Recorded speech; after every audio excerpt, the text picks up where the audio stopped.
All right, welcome back in Modern Symposium. We got a special episode today. We got some special guests, and we've got quite some interesting topics to talk about. It's a little bit different than what we usually do. We're going to go a little bit more deep into the founding fathers' ideologies and compare it to kind of what we're seeing now. Is it still doable? We've got quite a few things to talk about here. Before we get into it, I just to kind of set the context of what the point is of all of this, because I get that question all the time. People always are saying, like, why do we even talk about this? We talk economics, philosophy, politics all the time, and everyone's always kind of asking me that on the side, what's the point? The common sentiment is like, what does it even matter? The government's all corrupt, the system's broken. And just to kind of frame it, I think it's relevant to this conversation that we're going to have, is that part of the reason we do talk about it, though, is because the system's broken. And we might not be able to do anything about it right now, but if the system's broken, then definitionally that means that at some point it will no longer work. And at that point, we're going to have to change shit. And I think one of the main motivations for having these conversations is to try to diagnose things that are potentially the problem so that when it's time to change it, we know what it is to change and we also know what not to change. Because we run into that a lot too, where me and Nick have talked quite a bit about how, a lot of the rules or a lot of the ideas the founding fathers had might be outdated by now in this kind of digital, AI landscape. And that's probably true. But what's also, I think, definitely true is that a lot of the ideas that the founding fathers had are still very, very relevant, but we forgot about them. And some of them we got rid of. And not just the founding fathers, but all throughout history. There's been so many ideas that were ingrained in constitutions. No one really remembers why we had that rule. And now you see a bunch of people wanting to get rid of that rule. A good example is like Glass-Steagall, that 2008, things like that. And so I think the reason I want to start with that is because we got some guests on today. We got friends of the show, Joe and Dan, and then we've got Anarcho-Capitalist Lou here. If you guys want to give a quick intro, just to kind of give us who are you, what do you do, and what's your take on all this? Go for it, Lou. I'm Lou. I'm an entrepreneur. I run a couple businesses. One's doing custom van conversions, and another one's a handyman business. And yeah, I spent a lot of time listening to audiobooks on stuff I'll talk about today, and a bit obsessed about everything, at this point. So I hope I can remember half of what I read and have a good discussion with you guys about it. Come out with some good book recommendations, I hope. Yeah. Thank you. Jody, welcome back to the show. Yeah, it's good to be back. Good to be hanging out with you boys, and I'm glad Lou could finally jump on here. Finally got this together for us. It's good to see you guys. And we got Nick here as always. Nick, you got anything to start off with here before we get into this anarcho-capitalism discussion? Yeah, looking forward to this one. I read through we had a little group text a couple days back setting this one up, and I think this one's going to be pretty good. Looking forward to, I guess I'll start it here. When Lou had said, or I think Joe had actually described him as an anarcho-capitalist. I think I've actually heard the term anarcho-communist more. And I'm like, anarcho-capitalist. All right, that sounds interesting. And I'd kind of, obviously, we talked about, like capitalism, socialism, communism. Then I was just thinking about the anarchism point, and I think we'll have a good discussion centered around, does mankind need to be governed or not? Maybe as one of the big philosophical questions we'll be dealing with today. Yeah, I like it. I mean, Lou, if you want to start it off, just to kind of make sure we're all on the same page when we start getting into these like big words and these complex ideas. Like when we talk anarcho-capitalism, what exactly does that mean? Well, anarchy means you don't believe there should be a state, that human beings would be better off, whatever, like I guess there's other types of anarcho-communism or whatever, but that's what anarchy means. Not actually chaos. A lot of people think it just means like chaos. It's just no state. capitalism. Everybody knows what capitalism. You own your land, your property rights,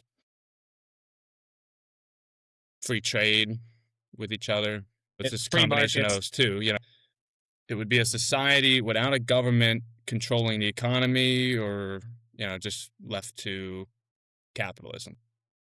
So does it mean there's literally no government, or is it No because government. I would definitely align, like when it comes to like limited government, I'm definitely a fan. I mean I can go on all day about how government interference in the economy is a problem. I agree 100%. When it comes to like the idea of no government, there are some things that I think of that I'm like, I'm just curious how that would even work without government. Like something like law enforcement, or just even like like the judicial system. It's like how would that work if there was no government and there was no collective set of rules that we were all obligated by? If there were no laws, really, if there's no government, there's really no laws. So I guess would that not be? I mean, when people hear anarchy, they think chaos, and I think that's when you hear no laws, you also kind of think chaos. That's probably the main question I think most people Yeah, had. and let me hop in right there on. So the question right now: do we need a state? Well, what is a state? A state has like varied, not definitions, things that go into it. Whatever. One of the key points of what the function of a state is, though, is to have a monopoly on violence, right? When you Yes. hear, do we have no government, right? So do we have no state? And then, like what Richie was saying, like if we have no laws, how's like the justice system work or protection? What the states should function to do is to have the monopoly on violence to keep other people from committing acts of violence, because you cannot do more violence than the U.S. government, say. And then they also have the judicial process to go along with it, so that gives them more relevancy. But so I guess, yeah, like how would you feel? What would happen when murder occurs in a anarchist state? Okay. Lot of things Yeah, there. So murder. I think the idea that you need government for laws and order is a fallacy. If we didn't have a government, right, like hypothetically, if I could snap my fingers and get rid of the government right now, we'd all agree that we'd like some law and order out there, yes, right? We don't want people murdering each other. So I guess why would you need a government to force people to do what we already, the vast majority? I mean, there's always going to be those outliers, but government isn't stopping that. Government's actually the purveyor of the most violence that's carried out across the world. I mean, like the type of violence, like war is the ultimate worst thing that governments do. We've been at perpetual war for my entire life. And it's the worst, atrocity to human life, and if you don't get killed, you might be impoverished for the rest of your life. Let me hop in. Let me hop in there, Richie. Sure. There's a very interesting point you brought up. Well, all right, the government were to go away immediately, people don't start going out and murdering their neighbors just because they can. Most people are good, right? This is from Christopher Hitchens in a religious debate, right? He talks about a book called When It Was Dark. So basically the book goes, there's a tomb that's 2,000 years old that in modern day Middle East, they go into the tomb, find like a shawl, and can prove physically that this was the dead body of Jesus Christ, as in he did not raise from the dead. Christianity is untrue. And immediately once that comes out, everyone goes crazy because there is no moral authority anymore. So people start debauchery and murder and all sorts of sins because, well, Christianity is a lie, right? So why are we even like acting right? Then it comes out, actually, that was like false. That was like a forgery, that Jesus in the tomb thing. And then it's like, oh, okay, so that means Jesus could have still raised from the dead. Everyone stops murdering and raping and killing each other, and society is saved. He brings up the point that makes no goddamn sense. Like, people wouldn't just start killing each other if they found out Jesus Christ was fake, which is kind of what you were saying. People wouldn't just start killing each other without the government being there, right? And I agree with you. Most people wouldn't. However, there are people who do violence that just can be seen, and violence would still happen without a government. And then you need, and there might be more violence that occurs without a government, right, Richie? What do you? Yeah, I was gonna say so. Yeah, and I was just gonna say, I mean, you're definitely correct that currently governments do commit the most violence. I mean, that's Right. not incorrect, but I think when you look at it, it's like, well, yes, of course they do, because they have a monopoly on violence. They're the only entities that are legally allowed to carry out violence at the level they do, and other than some exceptions like self-defense and stuff like that. But because governments commit the most violence now, I think it's kind of a little bit of like it's a cause and effect thing where it's like, okay, so we should get rid of governments, but that doesn't get rid of violence. In fact, I think that creates more violence, because when you look at it, essentially, this is kind of my full thought on this, is that if you don't have a government, there will be one, and it will just be whoever wins the inevitable battle, the inevitable tribal warlord battle for control over the system. And I mean, that's the reason we have governments in the first place, is that they were just the ones who That's won the the war. results. No government was formed without winning some type of war. Essentially, I mean, and don't get me wrong, I mean, I'm definitely a pro capitalism guy. I'm huge free market. Like, I would like to maximize the free market. But I think when we would see, my initial thought on this is that what we would end up seeing is, especially if you're going to talk about making things like law enforcement or the military private sector work, well, at this point, then, I mean, when you have competition between, Pepsi and Coke, it gets pretty cutthroat. Imagine you have a competition between two private companies who are trying to be the military, and there's no overarching government to tell them what's legal and what's not legal. Well, now you have a war, and so it's going to get to that point. If there's no mechanism to hold you accountable or to hold anyone accountable, well, then eventually there will be a new form of government that will just be tyranny. Basically, it'd basically just be like a private company acts as the government, and it's the reason they got there is because they just beat out all the other private companies.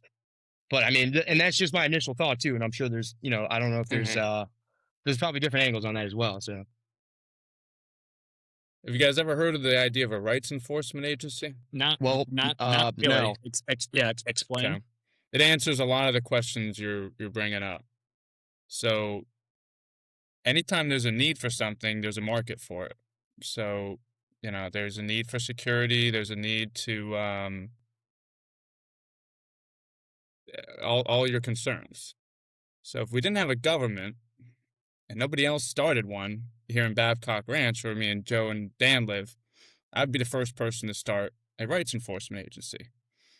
And you would pay me a fee, and I would it'd be a form of insurance. So I offer you insurance on whatever property you want, your person, your possessions, and if something were to happen, I get this example from a book called "The Machinery of Freedom" by, I think his name is David Friedman. He wrote a book. I'm going to cite a lot of books. He wrote a book that goes through it's not like a philosophical argument for it, but like down to the like nitty gritty of like, how does a military operate? Who builds the roads? Like, he takes on all these types of arguments. For this, rights enforcement agencies are a big part of it. If somebody broke into my house right now, I think he uses the example of it, somebody stealing a TV. Somebody breaks into my house right now and steals a TV. I would most likely have them caught on camera, because the rights enforcement agency would have gave me a deal, because they're incentivized to prevent crime. The state's incentivized to allow it to happen because The state uses any type of crisis to empower itself and justify its own existence. But a rights enforcement agency doesn't really want to have to deal with crime. That's an inconvenient part of the business. They're in the business of protection. Could I jump in real quick? Sorry, Sure, I don't mean to go cut ahead. you off. I just it's fine. just That's a a good quick spot. interlude on that. Yeah. When you say that the rights enforcement agency would not have the incentive or would have the incentive to limit crime, I was I mean, you look at the healthcare industry. Is the healthcare industry incentivized to cure people or incentivized to kind of keep them sick in a lot of ways? Like that's I think Well, do you there's think the there's a healthcare possibility if industry it's a is? company. Do you think the healthcare industry is operating in a free market? No, it's okay. Good. All right. Very, very good point. Actually, yes. Okay. But I mean, if it is a free market and there's there's a profit incentive, wouldn't like something? And I do like that. I've never heard of that specific name for it. A rights enforcement agency. My idea is that like that's kind of theoretically what a government should be. Like when I talk limited government, I almost think of the government as an entity that should be designed to literally be there to enforce and protect rights and not much else. And so like something like that, whether if it was a private company that does that, I think that's I mean, I could see it possibly being reasonable on a small scale. I don't know if it would work on a large scale because once you get to a large scale, now you kind of do have a profit incentive for there's crime because if there's no crime, then you have no one who's worried about crime and who's going to pay you to protect him. I don't think that's. I would push back against that. I mean, I think there'll always be crime. There'll always be some amount of crime. I don't see how scale changes the economics of it at all.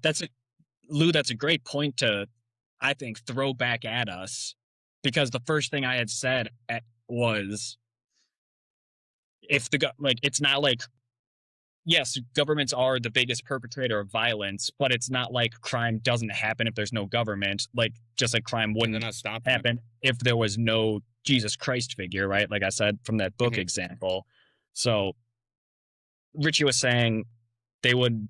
And rights enforcement agency might be incentivized to have that, but you're saying there is just that, like there will always be a need for this because there is always a happening of it, regardless of if there's a government or Jesus or anything else. Percentage of the population it's always present.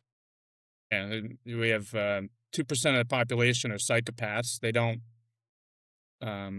care at all what they do to other people. They don't think of them as other people. That's not going to go away. A lot of those people, it's 2% of the population are like clinically psychopathic.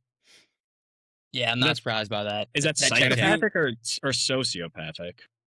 I believe it's psychopathic, but I don't know. We can fact check it. No, that's a lot. But that's a lot. That's so. There's a court case. Have you seen The People? I'm not surprised at all. This idea that government's job is to part of its job, is to protect people. And our government was founded on that idea, as a limited government. Mm-hmm. I like to think of it as like the ring from Lord of the Rings. Instead of throwing it, they knew the problem. One of the founding fathers, his name was Thomas Paine.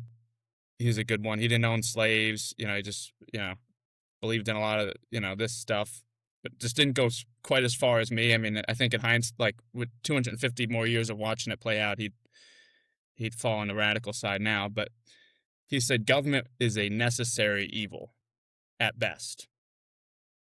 Yeah, that's kind of, he was integral in founding this country.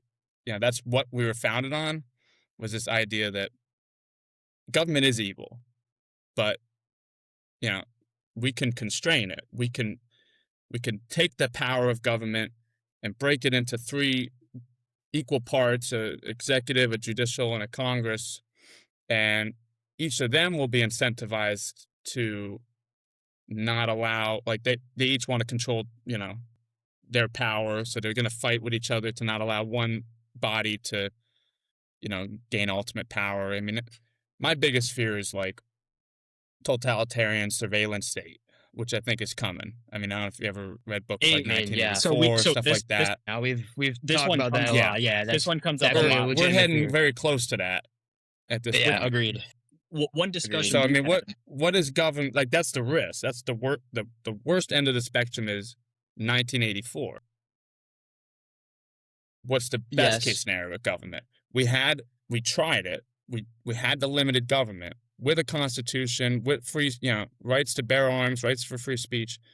250 years later, we have the largest government that's ever existed. Right. Which is not what it was designed to be. Yeah, but I guess So how do you And- constrain it? Maybe you can't. Maybe Well, the point that's was the you have to thing. destroy it. it's the fact that there is a centralized source of power when it comes to violence. That's what the problem is. Definitely. One of the reasons I love the free market is because there is no centralized source. Like one of the reasons that I think that I would almost say it's a matter of fact that the free market will always beat a centralized economy, because in a centralized economy, there is one central source that decides what they think is the best way to allocate resources, whereas in a decentralized economy, Yeah, making one of my everyone arguments can for me. Yep.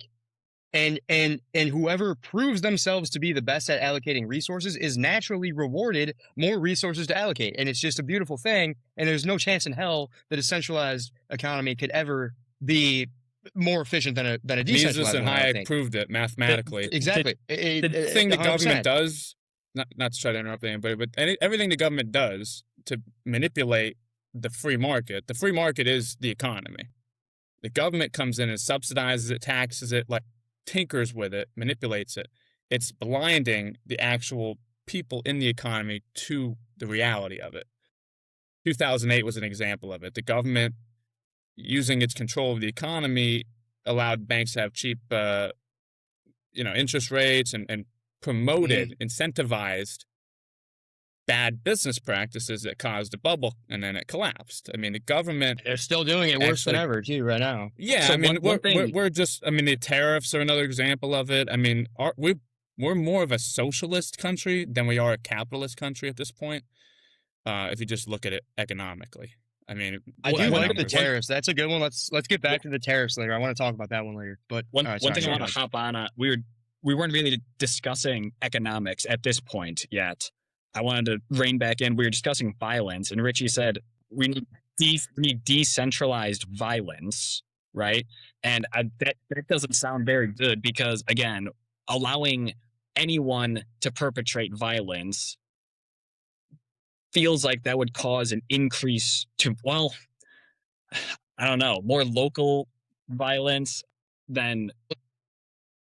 So I did weave a little bit there, but the reason I brought up the economy is because I was using it as an analogy for the violence has a absolute similar dynamic, where centralized violence, if there's a central source of violence, that's the problem. Now, currently it is government, yes, but in the situation in which there was no government, that not just be it would either lead to one of two things. Either there is war going on, like civil war, like tribal wars going on, or there is another source that has now dominated, and now they have and it's like, and I wish, and I don't think, I'm not saying I know this either. Like I'm thinking of this as I'm saying it, but I feel like that is the one thing that I'd be worried about in that case, is like, is there a mechanism to stop that? Stop war. Well, just the idea that, like, okay, if we get rid of the government, well, then it's not. I mean, there's definitely going to be more violence, because think about it. If there was no one, I mean, look at how much violence there already is, and there's no. And people are committing this violence knowing that, like, this is going to ruin my life. I'm going to spend it in jail. If that wasn't on the table, I mean, it would be just like gang. It would be war. It would be tribal warfare. Okay, It would be like what we see in the Middle East. What percentage of the violence around the world do you think is government based? Yeah, I mean, it's got to be high. It's got to be high. Because I think it's the majority of it is government related. You're talking about tribal warfare. I mean, governments are a tribe. I mean, like, They are. my neighbors around here that are all pumped up because they're Trump sycophants, and we went to war with Iran. I mean, they wouldn't know the difference between a Sunni or a Shia. They just think they're all terrorists, and the government makes you think as a collective. So there's two ways to think in the world is as an individual or collectivism. Do you think of yourself as an individual, or do you think of yourself as a part of a collective group? Are you Richie, or are you American? First and foremost, is it good? Like I'm Richie. okay. I'm an individual. Then, how many enemies do you have as Richie? I mean, as an American, we're at war right now with 90 million people in Iran. It expands the scope of violence when you, like, I don't think I've ever even met anybody from Iran. And now I'm supposed to hate them, and I'm a patriot if I sign up and go die for Israel right now. So here's, I mean, let me hop in. I have no texted reason to Richie fight with them. I texted Richie this the other day. I said, when he brought up anarcho-capitalism, I've been thinking about anarchism, and I had the thought, what is the biggest threat to the world right now? And it would be governments, like governments disagreeing and total war breaking out. That would be the biggest threat, bigger than climate change, bigger than fucking, I don't know, like what else is there that would like totally fuck everything up? Essentially, they just blockaded 25% of our energy supply. So like famine. I don't know, but I guess that's kind of climate change. No, I mean, I agree with you, Nick. I agree with you on that. It's not famine, climate change, none of that. It's definitely government. It's government, like by far, yeah. Then here's my issue. I have playing out the progression again. Government's gone. If your neighbor is murdered, who holds that person accountable? You then said, protection agency or something, essentially. Rights enforcement agency. Essentially, the larger that rights enforcement agency gets, the more, and who gives, what right does this rights enforcement agency have to declare someone like criminally offensive to it or not? And then, is it not whoever becomes the biggest group of that then essentially makes the rules and is the new de facto government? So one thing I want to tackle there, because it'll probably come up on a bunch of different things, is I don't believe monopolies could exist without government. Government enables monopoly. Government enables monopolies. So I don't believe that one rights enforcement agency will rise to the top and take over the entire market, because the bigger a company gets, I've made my living. I'm a solo entrepreneur. Before I did handyman and van flips, I flipped houses, and I did it all myself. So I didn't have any inefficiencies in the process. I didn't. When you have to start hiring other people to do work for you and stuff, I mean, I could have made maybe more money at scale, but I made more money per house and, than any other business could have, by exploiting the inefficiencies in their, business model, essentially. So it'll always be that example. Big companies tend not to be good innovators. If you look at like the S&P 500, you'd think like right now it's Google, Amazon. They'll be taken over in 20 years. Somebody else will, historically, they get to a point where they just start focusing on maximizing profits and not, innovating and staying on top of their game. But back to your point, you were saying you don't understand how they would have the rights to enforce, if somebody murdered somebody, like what gives them the right to do anything about it? That was another question. Well, so I didn't finish the whole analogy with the rights enforcement agencies, but essentially, without a government, you would want a rights enforcement agency. Otherwise, you are kind of out in the Wild West, essentially. I have a nice house here, a nice car. I want them protected. So I'd pay a small fee to somebody that would, do everything they can to protect it, they'd be incentivized to do so. If it's cheaper for them to put armed guards out front, they'll do that because they're trying to make a profit. So everybody would want that protection. That's like a sane person that wants to like move up in the world. You're always going to have that element of society that they don't care, and they'll just, they're going to be a problem. The more issues you cause, if you broke into my house right now and you stole a TV and you had your rights enforcement agency, like I was saying, I would have caught you on camera, most likely, because I would have had them to, just for the discount alone. I would send that footage to my rights enforcement agency and say, I saw Joe break in my house. Here's a video of him. They're going to contact Joe's rights enforcement agency. They're going to say to Joe, hey, Lou sent this video. He stole he stole his TV. What do you have to say? Joe can admit to it or decline it, but or plead not guilty. If he pleads not guilty, then he's bearing the risk of the escalating cost of the situation. He could just fess up to it, give me back my TV, and pay a slightly higher premium on his rights enforcement agency because now they know he's a thief. But if he decides to take it to court, they would hire a neutral arbiter. So, hang on, wait. There is no court. Okay. There's no government. A neutral arbiter. A neutral arbiter. And another like guy who's incentivized by the free market to be a neutral to do a good arbiter of job truth. Rather than corrupt. Yeah. All right. Where So his corporations I'll wait. Sorry, I didn't mean to cut you off. I'll wait. what Yeah. this No, it's guy's okay. I truth mean- comes from still remains relevant. Well, we already have neutral arbitration already happens. The system's Yeah, it already for like corporations. If you want to be like a franchisee of like Subway or something, they'll say, we don't want to deal with the government courts. You want to work under our umbrella, like you have to agree to, our arbitrator or whatever. Like this. Can they Yeah. jail people? Well, we have private prisons now. Yeah. Yeah, but a private company can't jail someone. They have to be jailed by a government judicial system. And I guess Why? that was the question I was going for. Was like, well, you could take it to as many arbitrations as you want, but if there's no mechanism to enforce your rights, like a rights enforcement agency doesn't have the ability to enforce rights unless, like, when I think of that, like, oh, we're gonna let private companies enforce rights. That means, like, if you don't comply, they kill you. That's what it is. And so at the end of the day, the mechanism for enforcing rights is violence.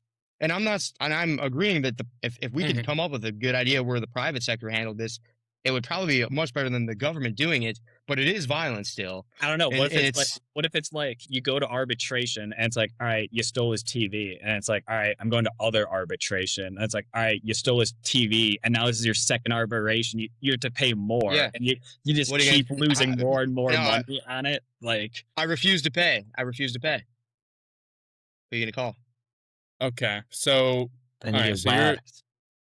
yeah. So At the end of the day, it's always a gun. It's always the violence. That's the reason we like pay when we owe money is because the reason I pay my taxes is because I know that if I don't, and they keep hitting me up on it, and they say over and over and over, hey, you got to pay it, and I say nope, not paying it, then they're going to try to put me in jail. I don't show up to court. Eventually, at the end of the whole chain of events, it is a government gun to the head saying we will kill you if you don't do it, and yes. that's what it's going to come down to when it comes to these. And so who gets to do I'm violence?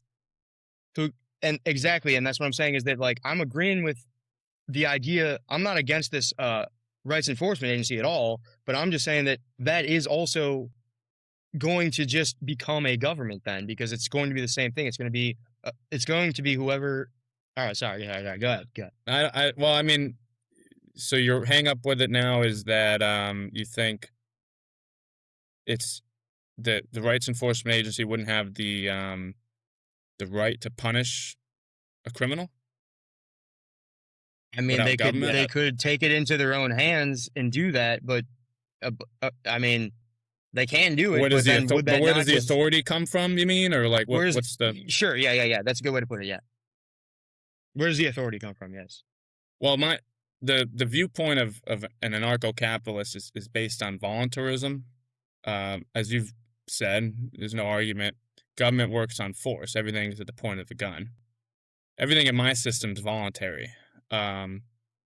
first principle of voluntarism is the non-aggression principle. You don't have the right to initiate use of force against anybody because I own my property. It's a violation of my property rights to initiate force on me. But if you do, I have the right to defend myself. So, I mean, if you murder somebody, then individuals have the right to make sure you don't do it again. That's self-defense. I mean, Yes. I would. But then then wouldn't you also have your rights enforcement agency who, oh, well, now they killed our guy, so we're going to kill their guy? Isn't that just how wars start? Well, I learned this interesting way insurance operates when I got my first car accident. In Pennsylvania, they have no-fault car insurance. So I just got my license. I saved up. I got a nice Mustang, like 2 years old. And the funny thing was I dropped out of high school, and I was on my way to get my GED after 2 years of not making any effort in life. And on my way to get my GED test, 53-year-old guy T-boned me running a red light. But it was a busy intersection. There was at least 20 people that saw it happen. Couldn't get out of my car because it was so mangled. But I saw him, get out, and he went and talked to somebody and never checked on me. And then I got taken away in an ambulance. And next day, I went to the police station. I wasn't hurt too bad. I went to the police station next day to see, like, what they've, did they interview people? Like, did they get the story right? I didn't, have a chance to, like, defend myself or anything there. And they listed me as Unit 1. They didn't assign blame, but they listed me as Unit 1 in the accident, which is where they usually put the person who's at blame.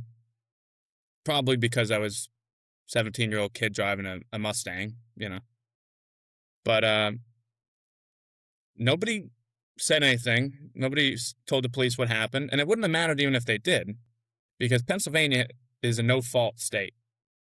So the insurance companies realize it's more profitable to not argue with each other about who was at fault this time or that time, because 50% of the time, it's going to be our guy that fucks up. 50% of the time, your guy's going to mess up. Let's just agree ahead of time, no matter what happens, you pay your half, we'll pay our half, we'll just raise their rates accordingly. And, we'll skip all that, like, court arguing, blah, blah, blah. Rights enforcement agencies would do the same thing. I mean, they would be incentivized to not make it into a big thing like the government is. I mean, the government's turned things like, they legalized things like divorce and made it like a billion-dollar industry with, all the hoops you got to jump through with it, and, child support. Government, took rights over deciding, where your kids could be, what gender they can be, a lot of interesting expansions of their power there. But I don't. No, I mean, I actually, the more I'm thinking about it, I think there's something there's like one link that I'm still missing that I'm like, but I am coming around a little bit. I think instead of having one central government, you'd have like 500 decentralized governments. Yeah, it kind of sounds like you're talking about like running it like a mob almost. Like it would just be a bunch of mobs all over the world. Exactly. That is what an insurance What's company mob? is. Yeah. But what do you define as a mob, I guess? I mean, a mob is okay. I'll throw that one out. So, okay, this is kind of ties it together. I think the government is a mob organization. It is. Yeah, a government. The government is a mob. They're the biggest, baddest mobs that have taken they take out the other mob bosses so that violence doesn't happen in your cities. Is the idea of the idea. Yes, but that's the same thing. That's what you're describing. You're describing a mob, and when you say, well, monopoly is actually impossible without government. No. We're using the word government to describe something else in two different ways. Monopoly is impossible without violence. With violence, it's possible. And because the government has a monopoly on violence, they can then enforce other monopolies. But when there is no government, now, first one to monopolize violence wins, and now they're the government. Another one would be when we were How do talking you earlier about monopolize how violence without a government? how do you think? I mean, how did the government do it? They didn't have a government when they did it, and then they did it because There's they always just been government. won the There's war. always been a government. No, in the days of us versus in the days of the American Revolution, what did we do? We were monopolized by violence from We were controlled by a England. foreign government, and then we started our own government. Yes, who had a monopoly on violence against us, and we overtook them in this area, and now we had the monopoly on violence. Not we, the founding, the Patriots had the monopoly on Yeah, violence. but there was never no and that's government. but Right. that's what government is. The government is definitionally a monopoly on violence, is what I'm saying. Sure, that's one way to put it. We all Yeah, agree I mean, on they're that. On that. yeah.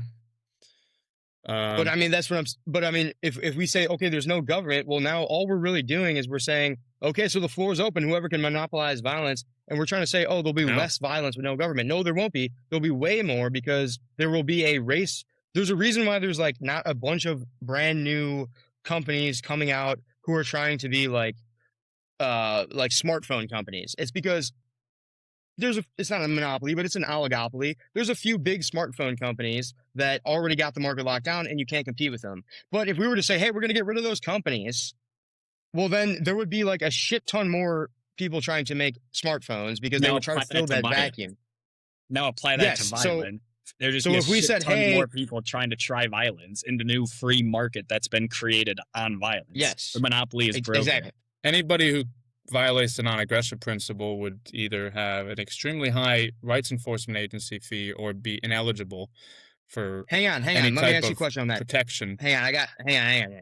The rights enforcement fee. Say I do this. Say this, for example. Okay, you charge me with a rights enforcement fee. I say I'm not going to pay it. What are you going to do? Because the only way to How get do me you to get- pay how it do you is to get threaten paid? violence. How do I get? Wait, say it again. How do you get Like, paid? what do you mean?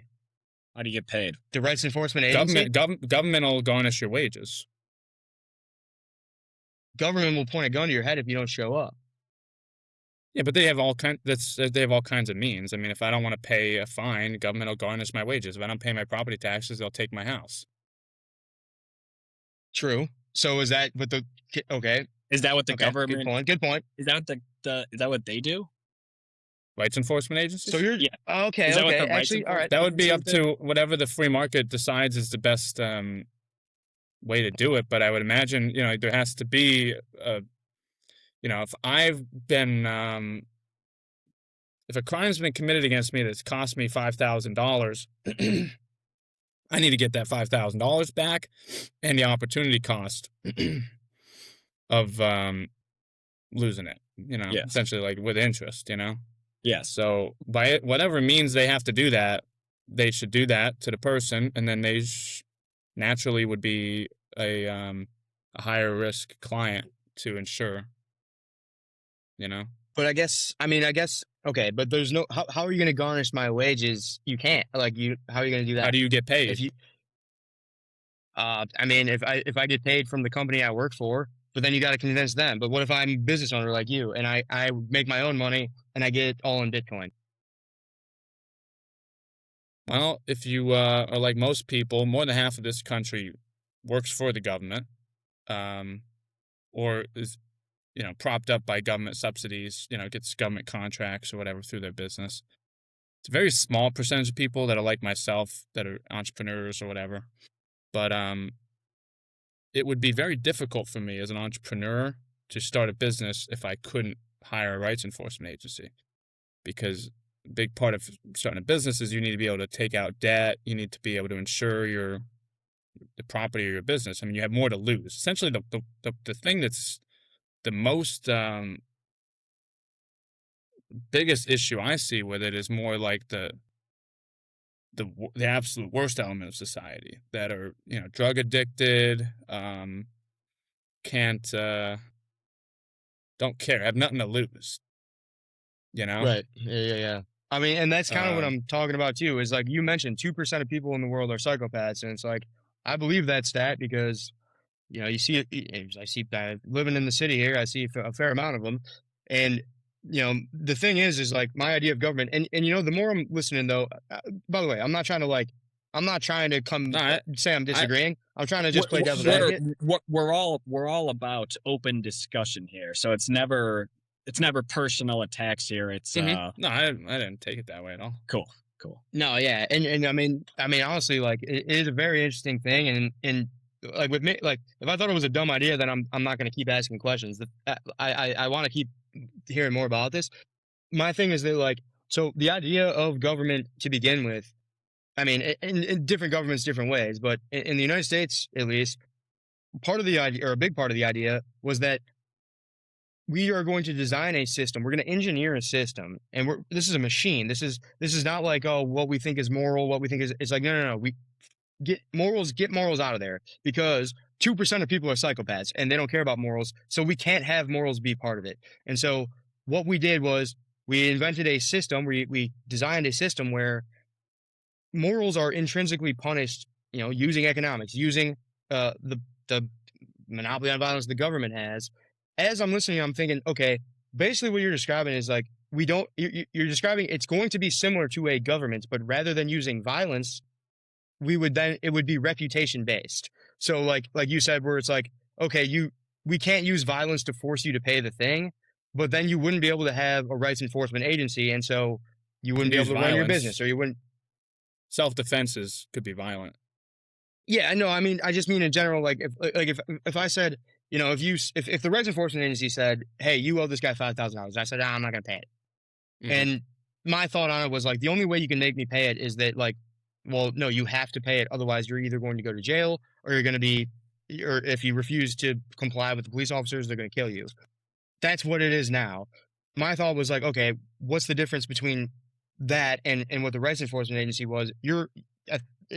Gist of what you were saying was that the rights enforcement agency doesn't need to rely on violence because they can rely on reputation. If you don't want to comply with what the rights enforcement agency says, then you will be no longer able to operate in the way you've been doing. So it's disadvantage. You set up the incentives to be a disadvantage to do that. I mean, that's what government's supposed to do. It's supposed to levy fines and punishments that incentivize you not to commit crime. We talk about incentive structures all the time. Like that's one of the biggest things that we do talk about it. And what are the correct incentives? Like what should you incentivize is the question, right? And and your idea is, well, everyone should decide what gets incentivized, like what should be incentivized in terms of like who gets to rule and provide law and order, essentially. It kind of it almost sounds like decentralizing government a little bit, right? Because people still need to decide like what rules and laws, because you don't advocate for complete lawlessness, correct? Well, no, there would be all types of different rights enforcement agencies. So whatever ones the majority agree have the best, whatever rules or laws that the rights they protect would necessarily get the most business, but they're you can hire ones that are, if you're some radical left right person, have different kind of views like myself, like you probably find some rights enforcement agency that more aligns with how you would like society to be structured. Again, yeah. I see. I'm actually starting to come around a little bit. My question then becomes, how many rights enforcement agencies are there? And then again, the market decides that. It's kind of the more the better, honestly, right? Because it's like we say, okay, yeah, the reason people don't do crimes is because the government will enforce them and they'll come and get you. And obviously, the government is inefficient by nature because it has no competition, and so no accountability. It's not actually good at enforcing crimes. Like it's not good. And so as teenagers, we probably got away with a lot of crimes. I'm sure most people probably have committed many crimes that the government didn't enforce. You're disincentivized to commit that crime because you're risking losing this good benefit that you're getting from this organization. Am I on the right track there or no?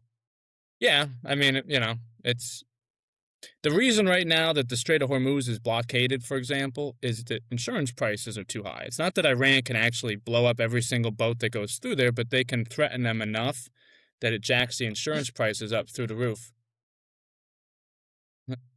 No. According to Richie, it's now Trump wants to block the Strait of Hormuz. Well, he just I think he announced he's does. going to block it. Yeah. Because I think he does want to. we want Yeah. to pump our own oil and make money off of that. Well, Yes, I could that's tell my you an theory. interesting That's my thing theory. about our we're a net exporter of energy, but I came to the simple conclusion, like, well, you've essentially planned everything else in the economy. Why don't you just say, hey, we're blockading everything and I'm nationalizing the oil. So, I'm going to keep prices low. So nationalizing oil is hilarious. That's what we've stopped every government from doing for the last. Well, I'm 40 years. against it, obviously, but I'm just saying, like, it's not outside the bounds of what Trump would do. But the reason he won't do it is because we can't even use all the oil that we produce. And then the So most there's hilarious part about that, I think told this to Richie, we talked about this a couple months back, is if Trump comes out and says, I'm nationalizing oil, everyone on the right would be like, oh, fuck yeah, like Trump's making us rich, let's go. Everyone on the left's going to be like, oh, fuck no. Like Trump's trying to Trump's trying to seize control, even though that idea of nationalizing oil is like a leftist government. Yeah. It is like a leftist government ideals, but people would just be flip-flopped on the issue. Trump is a leftist. I mean, he voted Democrat, his whole he believes in essentially planned socialist economy, and that's how he's governed since he's been in. But back to the point on oil, we can't refine the oil we produce. So the oil market's global.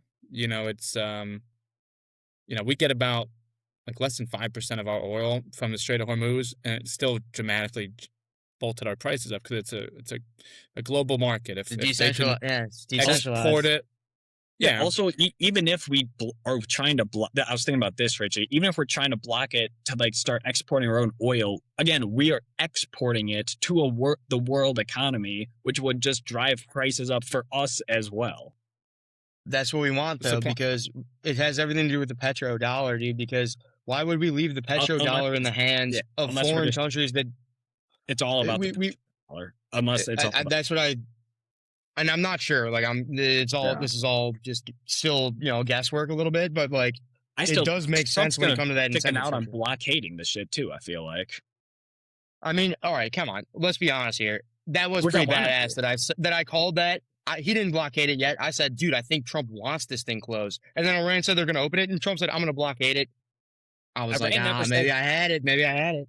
Iran never said they were going to open it. It's like now Trump's claim is bilaterally closed, as in they're stopping the ones they don't want and we're stopping the ones we don't want. Because again, as we discussed, Chinese oil was still flowing through there. Anything that was paid in yuan was still flowing through there to China. Yeah. Yes. Yeah. If they tried to stop Chinese oil getting through, we'd be messing. It didn't with work. something. Yeah. No, China, that's what you were saying. They had to pay in the yuan, right? If they wanted to. Yeah, the petrodollar is dying at this point. I mean, with this, in my opinion, this is the worst foreign policy move any president's done, at least in the last 100 years. I mean, like people think of Vietnam as the worst war. We lost a lot of people. We lost a lot of money. We went about $20 trillion in debt for the terror wars, Afghanistan, Iraq, and stuff. But it was just loss of money and men. This is changing the entire way the global economy will be structured after this. I mean, Iran said the strait's not closed. It's closed to America and Israel and their allies. But if you want to pass through and trade in Chinese yuan, we'll show you the way. So we used to be on a gold standard, and then the government took us off the gold standard and used the petrodollar to kind of prop up the system for a while, and now that's breaking down. Most of the world's aligned against us being the global reserve currency because we've weaponized it, like against Russia and Iran, trying to use it to sanction them. Sanctions. And, And we've also punished them severely with the inflation that we're experiencing, the whole world experiences, because these countries use U.S.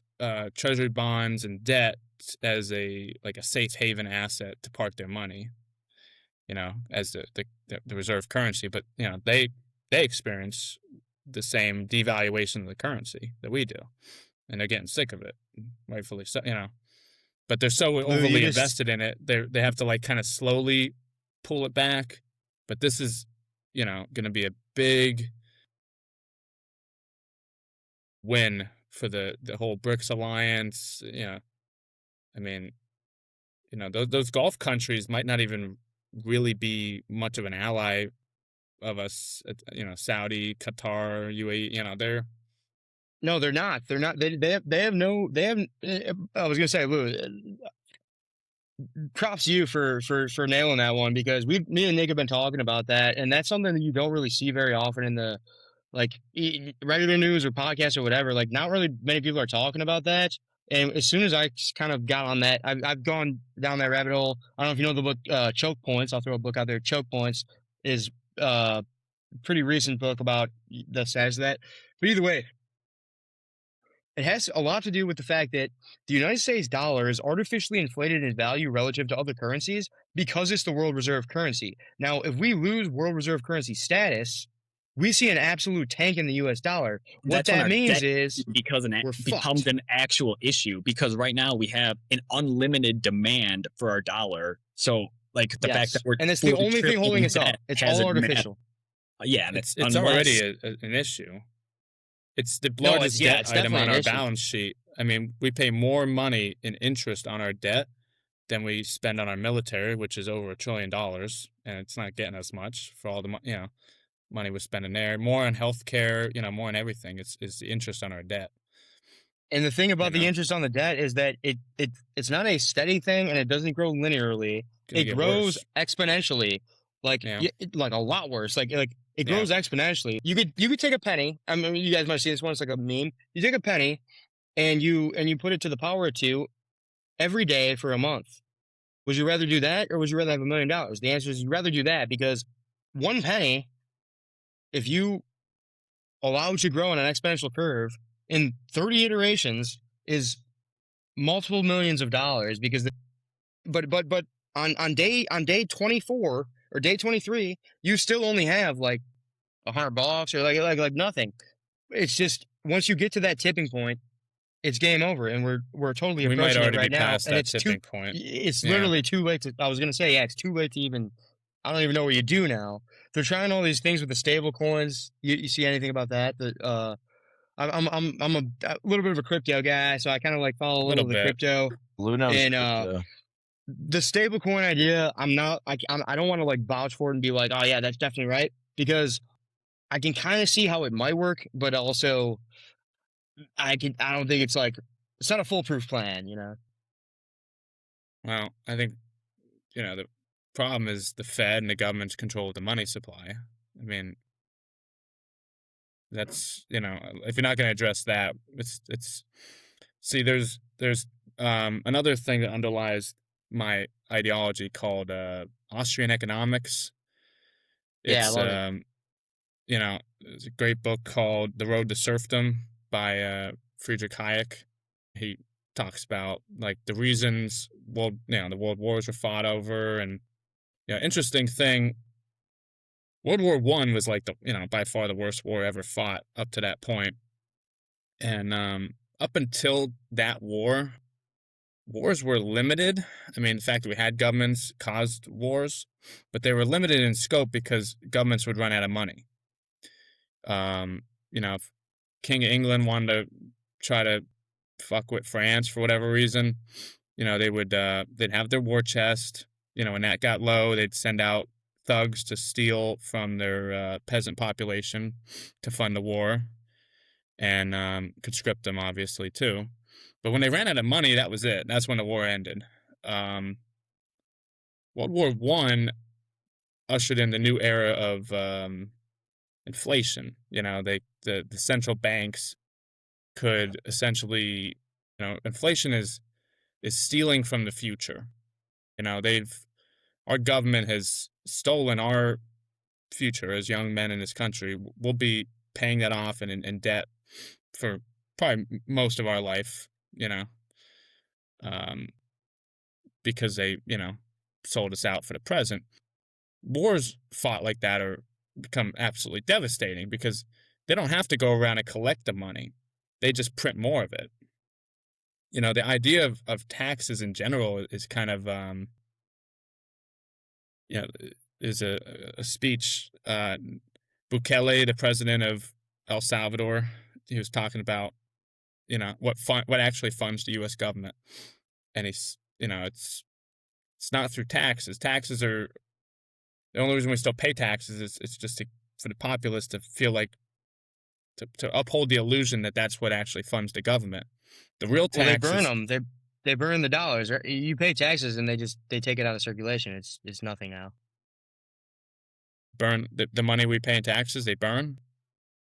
Yeah, they burn it because like the whole, it is burning money. It's burning money because you're giving nothing back to someone who can create out of nothing. Yeah, the looters take it. It goes to the cronies. But it does. No, it actually doesn't go to anyone. Like you when you pay taxes, they burn it. It's out. It's not in circulation anymore. The reason why is because it goes exactly with what your point is, which is that they have a money printer, so they don't need you to pay taxes.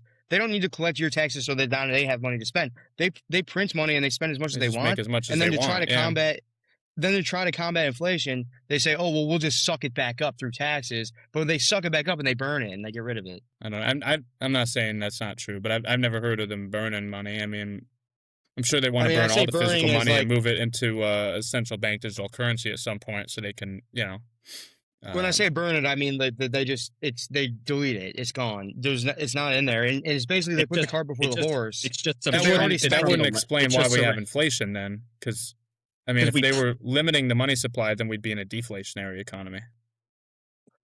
Here's the difference. Here's what happened: is that exactly what you were saying, like not disagreeing at all.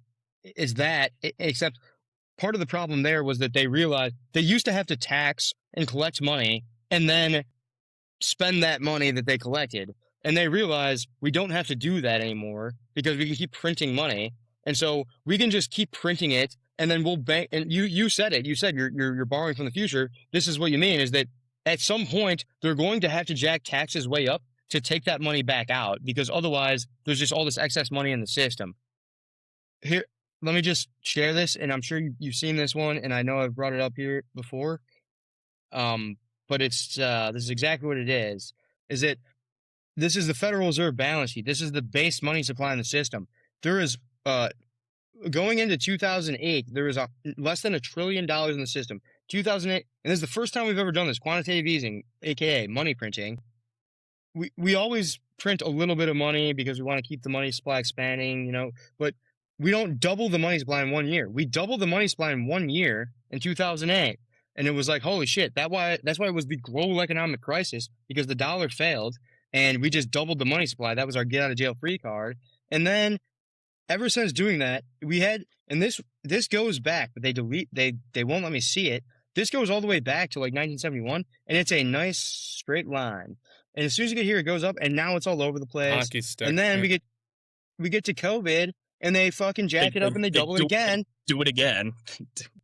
And so so now we've come back and we're at $6.5 trillion. After COVID, we were at 8.0. We're at $9 trillion. Literally 2007. 2007, we were less than 1, dude. So it's not that we doubled. We 9x that shit in 12 years. It was 500 billion in like 1984. So we doubled it over the course of like 15 years, and then we 9x'd it in 12 years. And then everyone says, oh, grocery prices are up. It must be Trump's fault. Must be Biden's fault. Or, oh, yeah, look at the stock market. Trump's doing good for the stock market. It's like, all of that is literally the fact. It's not that the stocks are going up. It's not that the grocery prices are up. It's that your dollar is down because there used to be 1 trillion and now there's 9 trillion. So your dollar is worth 1/9 what it used to be. And actually less than that because they do fractional reserve banking. But anyway, you get the point. The whole idea of inflation is Keynesian economics thought that governments like he was kind of the rival thinker of the time. Not much of he didn't really, in my opinion, come anywhere close to like Mises or Hayek in actual knowledge about how the economy worked. But he told the story that the governments wanted to hear. So Keynes believed that you needed inflation. The government has a set price. They like inflation to be at 2%. And the idea behind that is that's going to stimulate the economy. That if your money went down, if you just, put it in your mattress, didn't invest it, didn't do anything with it, you're losing 2%. So we're incentivizing you. You're incentivizing the rich to invest their money rather than put it in the mattress, right? Yeah. So we set up the Fed to be our central bank in I think 1913, and their job was to essentially plan the economy and control it and protect the money. The U.S. dollar has dropped 97% in value since the Fed was formed. Yeah. The Fed exists to protect itself, like any organization. It's a cartel of banks that steal money from the workers, the laborers, the entrepreneurs like myself, and give it to their crony friends. I mean, they benefit very well in these economies. The looter types, the people that aren't actually producing or positively impacting society, that are just the parasitic class, does well with government subsidizing their banking, interest rates. It's all a I don't have to make the argument. You guys agree, right? Both sides. No, we did. Yeah, the government should control the economy. I mean, so no, the idea. Look, when we were talking about the anarcho-capitalism, everything we've been talking about is a Fed problem because it is centralizing a thing that is by design supposed to be decentralized. That's the whole point of the free market capitalist system, is decentralized. Now you've got a centralized source that owns it, and they can print more money. Created the Fed. And they couldn't exist without it. I know, and don't disagree. I'm just saying that, like, if we were to look at it as like what is the actual fundamental problem, well, when you centralize the banking system, which also they have a fundamental problem right now because there's a current currency network that they can't centralize as much as they try to. They can fool a bunch of into going and getting these central bank digital currencies, but they are not going to be able to stop the decentralized blockchain movement because it's impossible to stop, really, especially by a government. They're up against a threat that might be a big part of why we're seeing like some desperation moves go on. I mean, when it comes to Keynes, sorry, last thing. During the Great Depression, I mean, I actually do think Keynes is a pretty smart guy. During the Great Depression, he did realize, the first one to realize this. Now it's like common sense. But when you're in a depression, he did realize that a little bit of a financial stimulus will get a ripple effect going where you can get out of the Great Depression. It didn't work, actually. He tried it. It didn't work. The theory holds up a little bit. Doesn't always work. Doesn't often work. Sometimes works. In the Great Depression, it didn't work. You know what got us out of the Great Depression? It wasn't FDR. It wasn't Keynes. It was World War II and the military-industrial complex, because all of a sudden we need to start building a bunch of shit. Yeah, one thing I'd written down earlier, I wanted to hop in on, tying in that this is actually like a Fed issue as well, which then is the government, right? It's not like it's this separate entity. That is just an extension of the government. But one thing I had seen when we were talking about violence as well earlier, something like, I think, Lou, you might have said it. What do we spend, like $2 trillion in Iraq or something? In 20 trillion. 20 overall. trillion? We added about 20 trillion in debt. Dude, like since 2001, maybe? Yeah, I think that's... I mean, 20 trillion. That might... I mean, that makes sense, because when I was seeing these numbers... About 40 trillion in debt now. Dude, we might have spent $2 trillion this time, like in the last month. I was just thinking we might have, dude. Well, yeah, that Lou, violence For what? that For what? is- By the way, for yeah. violence. in the And same time, I'm so- China built a high-speed rail that covers their, all the important parts of their country. Dude, and, I literally texted Richie that the other day. I was Yeah. like, instead of investing $2 trillion in a war effort to maybe open up oil supplies or whatever for your petrodollar, what if you taken $2 trillion and then invested that in infrastructure? And you could then be discussing whether $2 trillion investment would, like pay off dividends, for economic to get more than $2 trillion versus I'm like, dude, the entire thing you're basing this off of is one is an investment in murdering people, and the other is like an investment into I don't know, just building infrastructure. well, gets to the point, the problem with democracy. It's probably the worst. Well, there's worse, I guess, but it's one of the worst forms of government because you. How can you not have democracy if you want to get rid of the government? I'm glad you brought that up because you texted that and I was like, oh, I gotta make sure we talk about that one. Yeah. What he's talking about was- here, I mean, this is a problem that you get when you have temporary caretakers overseeing the government. There's a good book called Democracy, the God That Failed by Hans Hermann Hoppe. He's an ANCAP. He's not in favor of any government, but he lays out good argument. And he bases it on, historical, evidence of the economies and wars and stuff. But he compares the Western democracies, because basically all the European and Western countries became democratic around the same time. It used to be monarchies. So he argues that we're much better off as a monarchy because under a monarchy, if I'm the king, I'm the king for life. And when I'm dead, I'm leaving it to my kid. I own everything. And I have a incentive to have something to leave my kid behind. So he can exploit and steal and wage meaningless wars for all his life and sit on his ass, and what, But the democracy system, we get a temporary caretaker, you get a renter who goes in there, and his incentive is to loot as much as he can while he's there, enrich himself, all his buddies, and get out. It doesn't matter. I mean, Trump in his first term doubled our debt.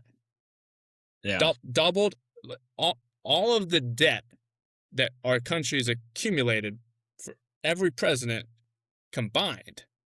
Trump doubled that And then in you 4 said, years. and you said Biden doubled that again, right? Biden beat him. Now it wasn't double because like the numbers, it was already doubled.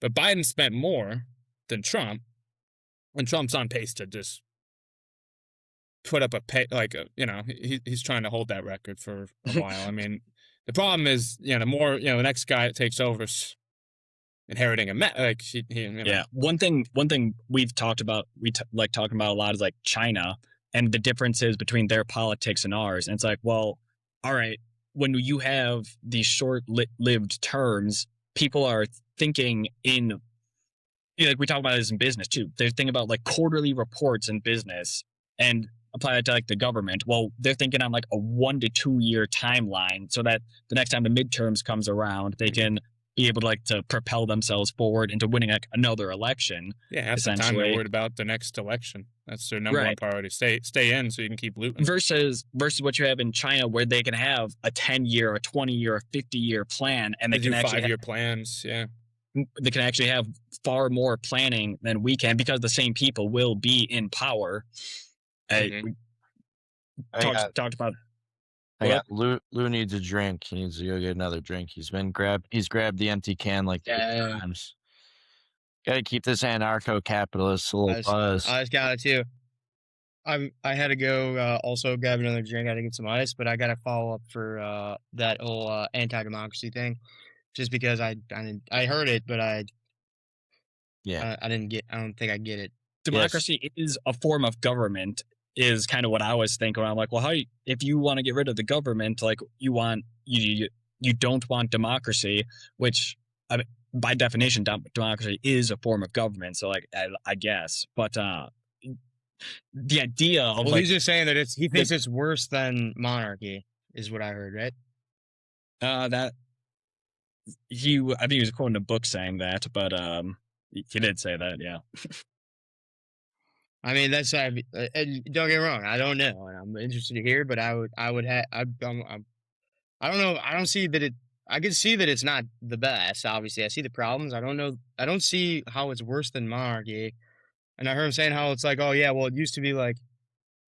I'll wait for him to get back. I guess I'll He write. said But like it used to be. he brought up you have more of a vested interest in, like, basically you can do like more long-term plans instead of having like caretakers. You have one permanent body who is able to see things through, is kind of what I had interpreted as. And then that's where I brought up China. Like, yeah, like That's their actually kind of decent. their form of politics is different, dude. Because I've actually heard, like, we love touting in America that we're a meritocracy, right? Where that may not be the case in many a times. I've actually heard China called a meritocracy, like from their Merit. All right, man. I can do. All right. Sorry. Go ahead. Finish. I cut you off. I do that. that was about it. All right. The merit. All right. No, I disagree with that one because the meritocracy based on what? So like, what is it? When you talk about merit, what's merit? They're government positions, I think. Right. Not, Yes. not economically. I don't think. But maybe economically, maybe not. Well, it's more of a. Well, no. I mean, it is economic too, but of course it's economic because the government is the economy. They're Right. communists. They have a centralized allocation of resources. So, of course, but my point is that it's not necessarily a meritocracy. It might be right now, and I'm not hating on China either, like in a sense of like, oh, they suck. I'm saying like, no, they're very, very good, and like they're like so good that they're like, like we're competing against them, and we're probably losing. And I think I mean, if I were a gambling man, I would bet 100% that China beats us. They're much better than us. So I'm not like dissing them saying they're bad, but what I am saying is that like the idea that like China's a meritocracy, the idea that like China's got it down, that's not. Operations that China's doing with their government right now are very old. They're older than ours, way older than ours. What's older than ours? Like China, the way China's government is ran, Yeah. everyone's like, oh, they figured it out. It's like, no, they didn't. They just took advantage of a new medium. So like, there's a reason why communism got really big during the time that the radio and the telephone and all these new information sources were coming out, is because communism thrives when there's new technology for spreading information, because they can then do exactly what we talked about. They control the information hub. We're again seeing that. We're seeing with social media and AI and all these things. They have an opportunity to lock down the information hub. That's a good thing for China, and they're taking advantage of it. I don't think it's a sustainable system, and if it is, it's not a good one. It's a system that you even if they end up winning and becoming the biggest empire of all time, which they probably will do. I just don't. I mean, the idea that your government has no checks and balances, your government decides where we're going to allocate resources, it's a centralized economy. For one, I don't think it's possible that is sustainable.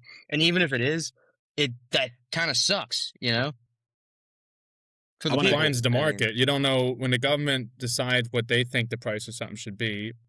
It doesn't magically change to that price. It just blinds everybody in the economy to what the real price of that thing is. So unless you print your own like currency. The Soviet Union's a good example of that. Like the Soviet Union didn't collapse because the people weren't sufficiently communist and didn't work hard enough. Like the economic system just doesn't work. Like China's not really communist anymore. No, we talked about that. They were founded on communism, and Mao caused I think he killed more people than anybody in human history with the famine that he caused with his communist policies. But I think it was in 1980. He forced all the farmers to stop farming and start making steel, right? Something like that. Yeah, essential plan stuff. That sounds familiar. I think that's true. I don't remember all the specifics. But I in wanted to cue 1980, Dao Xiaoping took over, I believe, China, and he instituted capitalist zones. So if you ever look at like where your shit comes from in China, it's usually from like Guangdong or Shenzhen. You know, there's And the these SEZs. he set up, he knew that, I mean, China became a power because, they were a cheap place to manufacture goods, and, our government actually, gave them, without us, they would have never had any chance, like, they needed somebody to sell all that junk to. So, we built them up by our companies, moving manufacturing there, and the government giving them they let them into some trade partnership and set them up because they thought that if we make China rich, they'll stop being communists. Like that was our way. We've tried to stop communism all types of ways. We tried bombing them, that didn't work. So we were like, well, let's try making them rich. And all it did was they kept all the worst parts of communism, the totalitarian one-party state that controls everything. But, now they essentially plan a capitalist export economy. But they're very exploitable if you were willing to do it. Like one of their big weakness, they have two big weaknesses, is the real estate market's fucked. But a new they're also mistake energy they made. dependent. Yeah, but they won't be for long. They produce more nuclear plants, coal plants than the rest of the world combined. New ones. I mean, they're not stupid. They that's an obvious weak spot for them. They own all the raw materials to own solar. Like if the world transitions to solar, which it should, Yeah, they have the most power in that. we like solar But they on this program as well. They steal from certain parts of their economy to give to other parts because the almighty wisdom of Xi Jinping believes that he, like every central planner does it, he knows better than every individual entrepreneur in the supply chain that he could set a tariff, like Trump thinks he could set a tariff price that works for everybody or makes us all better off. But China decided that they're going to subsidize their EV industry. You could buy, if our government would have allowed us to, the U.S. government banned all Chinese imports of EVs. But China is selling EVs right now to the rest of the world very cheap that are just as good as Teslas. I mean, they're good. It's not China. Like, China's right? not just cheap crap anymore. Yeah, BYD. BYD's their best brand, I think. Yeah. But from an Austrian economics perspective, we should be buying every single one of those cars that they're willing to sell us. Because they're not even turning a profit on them. They're stealing so much from other industries to prop that industry up. It's actually it would be a negative to them for us to buy them. They're losing money on each deal. Their thought process is, yeah, but we'll put them all out of business. We'll be so cheap that we'll put the U.S. manufacturers out of business, whatever. They should be out of business. They're only propped up because of government. They have unions that lobby politicians to protect them from the free market. For example, I do, like I said, I do van conversions. In the van industry, there's 3 vans that people convert. Mercedes Sprinter vans, which are by far the best in every single regard. Ford Transit, which is close. And a Dodge ProMaster, which is by far the worst. That's the most expensive van you can buy. Because they have the biggest union, and they can't fail. The government will bail them out if they need to. They have no accountability, no incentive to produce the best van or get the best price out there. No innovation. They can't, fundamentally. They're so corrupted by that.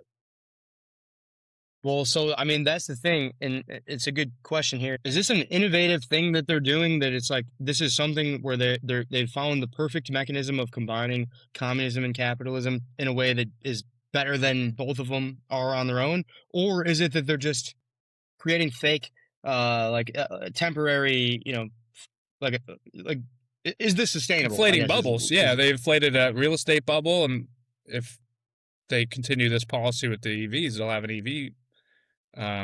Eventually, they'll have to stop subsidizing the EV industry, but every other industry is going to suffer in the meantime.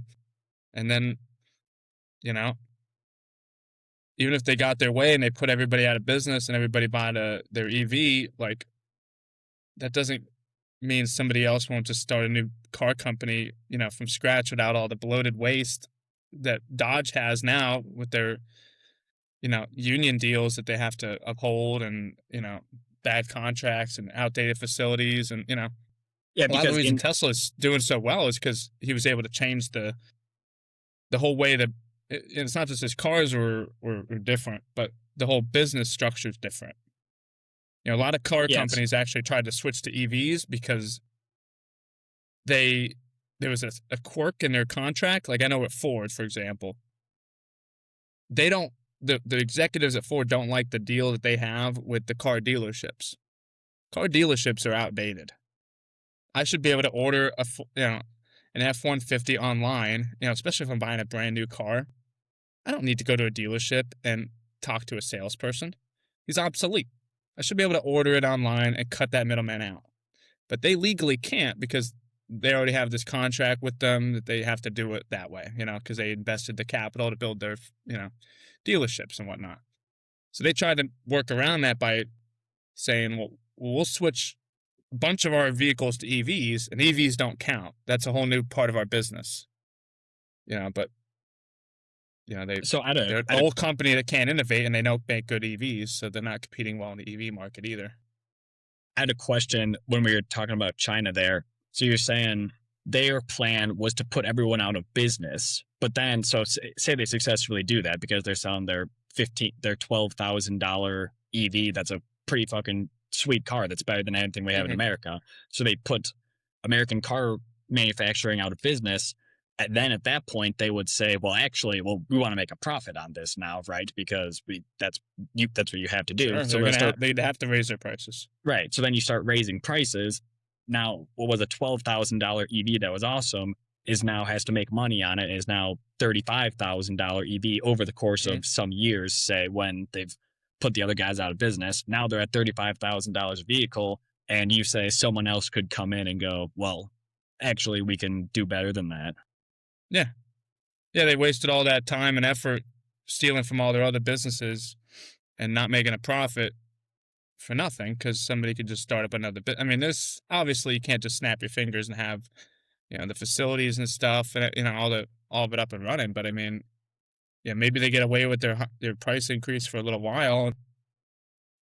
What makes you think that they'd be able to overcharge for long enough to offset the damage of subsidizing it for so long before somebody comes in? Would they not have economies of scale at that point, wherein it would be they've reached the threshold of, yes, they will have to raise prices to make a profit, but then they're already so much larger and producing so much more efficiently. Larger doesn't mean more efficient. I mean, we have large companies that need to die. Like, they're on life support. They should be gone. Dodge shouldn't be in business. Depending on the industry. Now, the tech industry is a scary one because the tech industry has a lot of moats that are like network effects. It's very difficult to compete with some of these tech companies because they have this moat. And it's like, obviously they're still new, they're still innovating, and there will be one day where they're no longer innovating and they're out. It's kind of like the first movers law almost, where it's like, if you get the brand recognition and you get the network effects, especially in the tech industries, EVs, electric vehicles, I'm not super, don't care that much. AVs is a big deal. If China, BYD, if they're an autonomous vehicle, if they've got robo-taxis, if they got the first self-driving car and they're better than Tesla, that's a problem because that's got a network effect where the reason that's the best self-driving car is because they have a fleet of cars that are operating on the same brain. And so if that brain is better and they got more sales, well, that means they got more information coming in that's only going to make them pick up more. They're only going to keep getting better and better and better. But I thought we agreed that monopolies can't exist without government.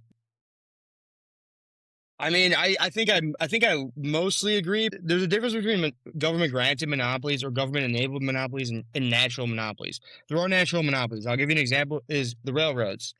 That is a monopoly that can exist without government because there is no use for another railroad. It is a market that naturally only needs one.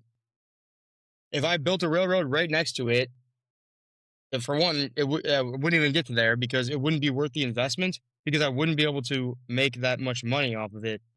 If I had Well, to, at what point? if I Then I assumed can I got charge you an 50%, infinite amount of money to ride my railroad. I mean, yeah, but you have to compete with people who drive or people who fly or Well, that's what I whatever. mean. There's other modes of transportation, and there is a limit on how much you can price gouge somebody. Yeah, of What course. we'll Yeah, see there's a now limit with on the how much oil you could, prices going but up is there, but people will actually start changing their behavior. They'll drive less. They'll walk to work. They'll work from home. I mean, companies are telling people around the world start working from no, home. I mean, okay, there's a that's a limit good to how point. much Good you can point. exploit. Um, That's a even good if point. you control Basically, the entire, like diamonds are a good example. What is it? the lab grown The now. bear.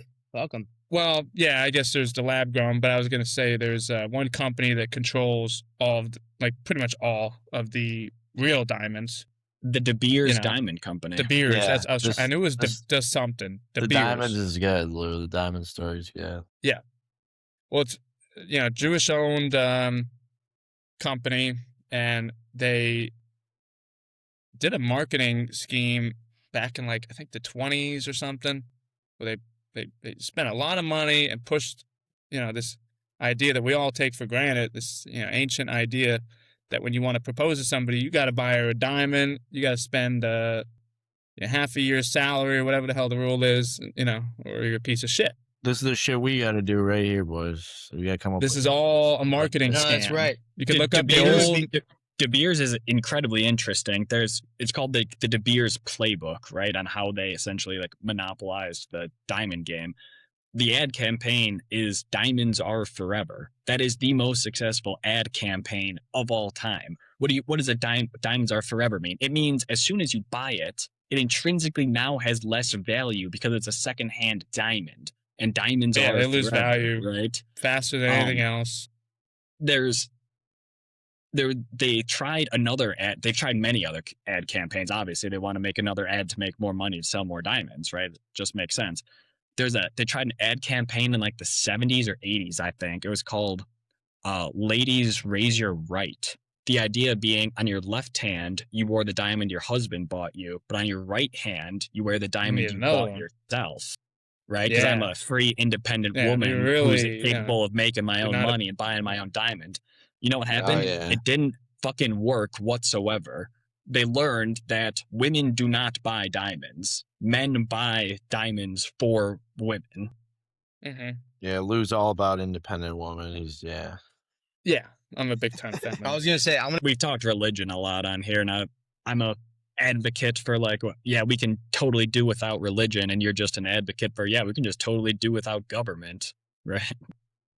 Yeah, religion is an opium of the masses. See, I disagree with that a little bit, but it depends on how you define religion. Because the way I define religion is something that you believe in fully, like no matter what you see, you will never stop believing in it, without any science data-based evidence. Defining it that way, I would say religion is not a bad or good thing. It is something that humans do by nature. And when we talk about like a religion in the sense that we talk about it like Christianity or Judaism or whatever, it's like, okay, we could say those are bad things, but those, if you refuse to believe in them, will be replaced by something else. And so it's not to say that either is bad or good. It's to say like which one is better than the other. If I start refusing to believe in anything without to say that you're anti-religion means that you do not believe in anything without evidence, and that's impossible. Like, so everyone has a religion. I think Trump has become a religion for some people on both sides. I think there are a Trump wing of people who are like, look at him as if everything he says is right. And I don't know, I haven't looked it up, but I'm just going to believe him. There's those people. Just as big and just as crazy are the people who say everything he says is wrong. Trump comes out and he finds the cure for cancer. Now, well, cancer was a good thing. You got those people too. Those are religious people. That religion is no better than Christianity, you know? So it's like, we could say, oh yeah, the Christians are the bad guys, or whoever's the bad guys, or just the idea of religion sucks. And it's like, the idea of religion is like a natural phenomenon that you couldn't stop if you tried. And if you try to stop it, you're going to end up with a worse religion, and you're going to believe a worse religion. That's my weave on that one. I feel it gives a sense of security too, because just like having the thought of, there's an all powerful or a God or something like that, it forms a sense of security, especially in death, where it's like, all right, there is something after, or there's somebody looking out for me. Problem with that is if it impacts the reality, your real life that you're having right now. Right. So yeah, right. Nietzsche talked about how, he was very anti-Christian. He believed that it was slave morality, that basically Christ was preaching to the poor and the disaffected, and well, it certainly does have that slave aspect to it, wherein God is so powerful, God has created you evil and commanded you to be good. That is a core tenet of Christianity. That is a wicked and immoral thing. An all-loving, all-powerful God would not do and say that. So my whole thing is like, I'm kind of against, and anyone who claims to know the mind of God should just be categorically eliminated. So anyone who says like, these are the exact things that God has told me to tell you that you should do, like that anyone who claims to know that, like, you're wrong. You don't know that. And Lou, just so you know, me and these two guys right here, we all went to Catholic school, kindergarten through grade. So we were mass every Tuesday, and then trauma. We're in the trenches. We're in the trenches. Yeah. Your priest didn't get too comfortable with you, I hope. Another line on the slavery. That is what sadomasochism is. It's you are told to both love and fear this like all-powerful thing. You're supposed to love the thing that is capable of condemning you to eternal. Yeah. Well, Machiavelli talked about that. He said, is it better to be loved or feared? He said it'd be better to be both, but if he could choose, feared. I still do kind of believe in like the idea of religion as a moral guideline, and get into that too. But I do disagree 100% with the idea of faith as a premise. The definition of faith being, I believe in something with no evidence. Okay, well then that's just being easily fooled, is what that is. That's the same definition. So it's like, I'm not going to have faith, and I'm not just going to believe this because somebody told me. I'm going to look it up and I'll look at the evidence. Now, on the flip side of that, though, you could say that, and it's not to say that Catholicism got it right, or any of these people actually got it right, and they actually got the word from God. I don't believe that is true. But what I do believe is that there's something intrinsic when it comes to like like evidence that Christianity and Islam and Judaism were all onto something was that they're still here and the others aren't. And it's in a Darwinian sense, these ideas outlasted the others, so they must have had something a little bit right. Not right, but more right than the others. No, see, that part I disagree with, because why did the pagan gods go extinct was because the Christians won the wars, and they won the war of religion, which is like Christians. Why'd they win the war? They send out missionaries. Well, they send out missionaries. Well, they won the physical war. So like why they won the physical war is a whole other question. But then when you send missionaries out who then like perpetuate that idea of this state coming in, you kill out old ideas, and it's not that you're. And the point that I'm making is kind of like it's between the 2 points, and there's something there, but it's like there is truth. It's not in the pages. I'm not saying it when when we say truth, like I'm not saying like, oh yeah, like Jesus did turn water to wine, like I don't know any of that. I don't like. I'm not gonna sit here and be like, all right, yeah, I know that Jesus rose from the dead, because I don't know that. That's what some old lady told me when I was 6. I'm not gonna just like take her word for it. And I haven't seen any evidence that there's like everything in the Bible is true. That's not what I'm saying. What I'm saying though is that like if a bunch of people all were told the same story and were raised by the same principles growing up. And there was a bunch of different groups of people, and all of them had different stories, different principles. But the people who heard these stories and lived by these principles, they dominated the globe eventually. And natural selection says that those stories were better in some way than the alternatives. That's not to say that they're true. They're definitely not true 100%, or they're definitely not even close to that. But what they are is more true than the others.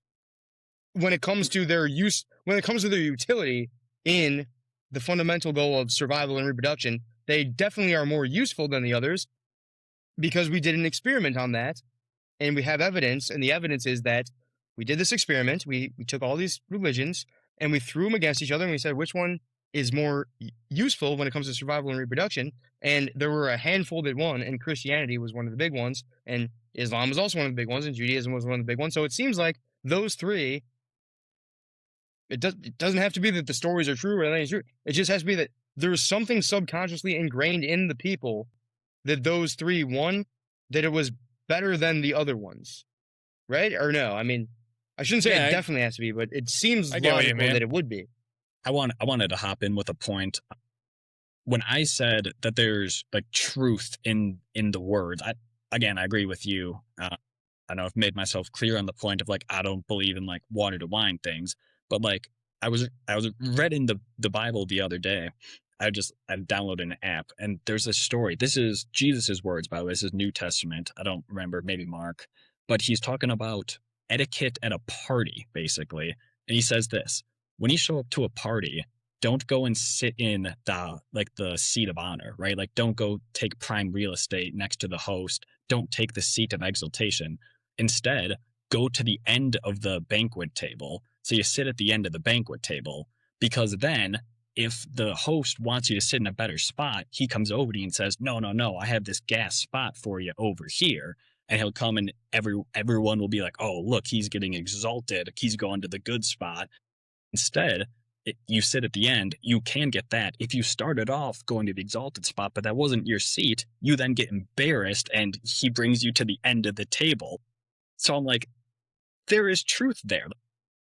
So it's wisdom. It's like it's wisdom. Like it's how to be a good party guest. Jesus has literally given you guidelines on like how to roll up to bangers. Like I'm like, that's kind of funny. I've never heard that story before.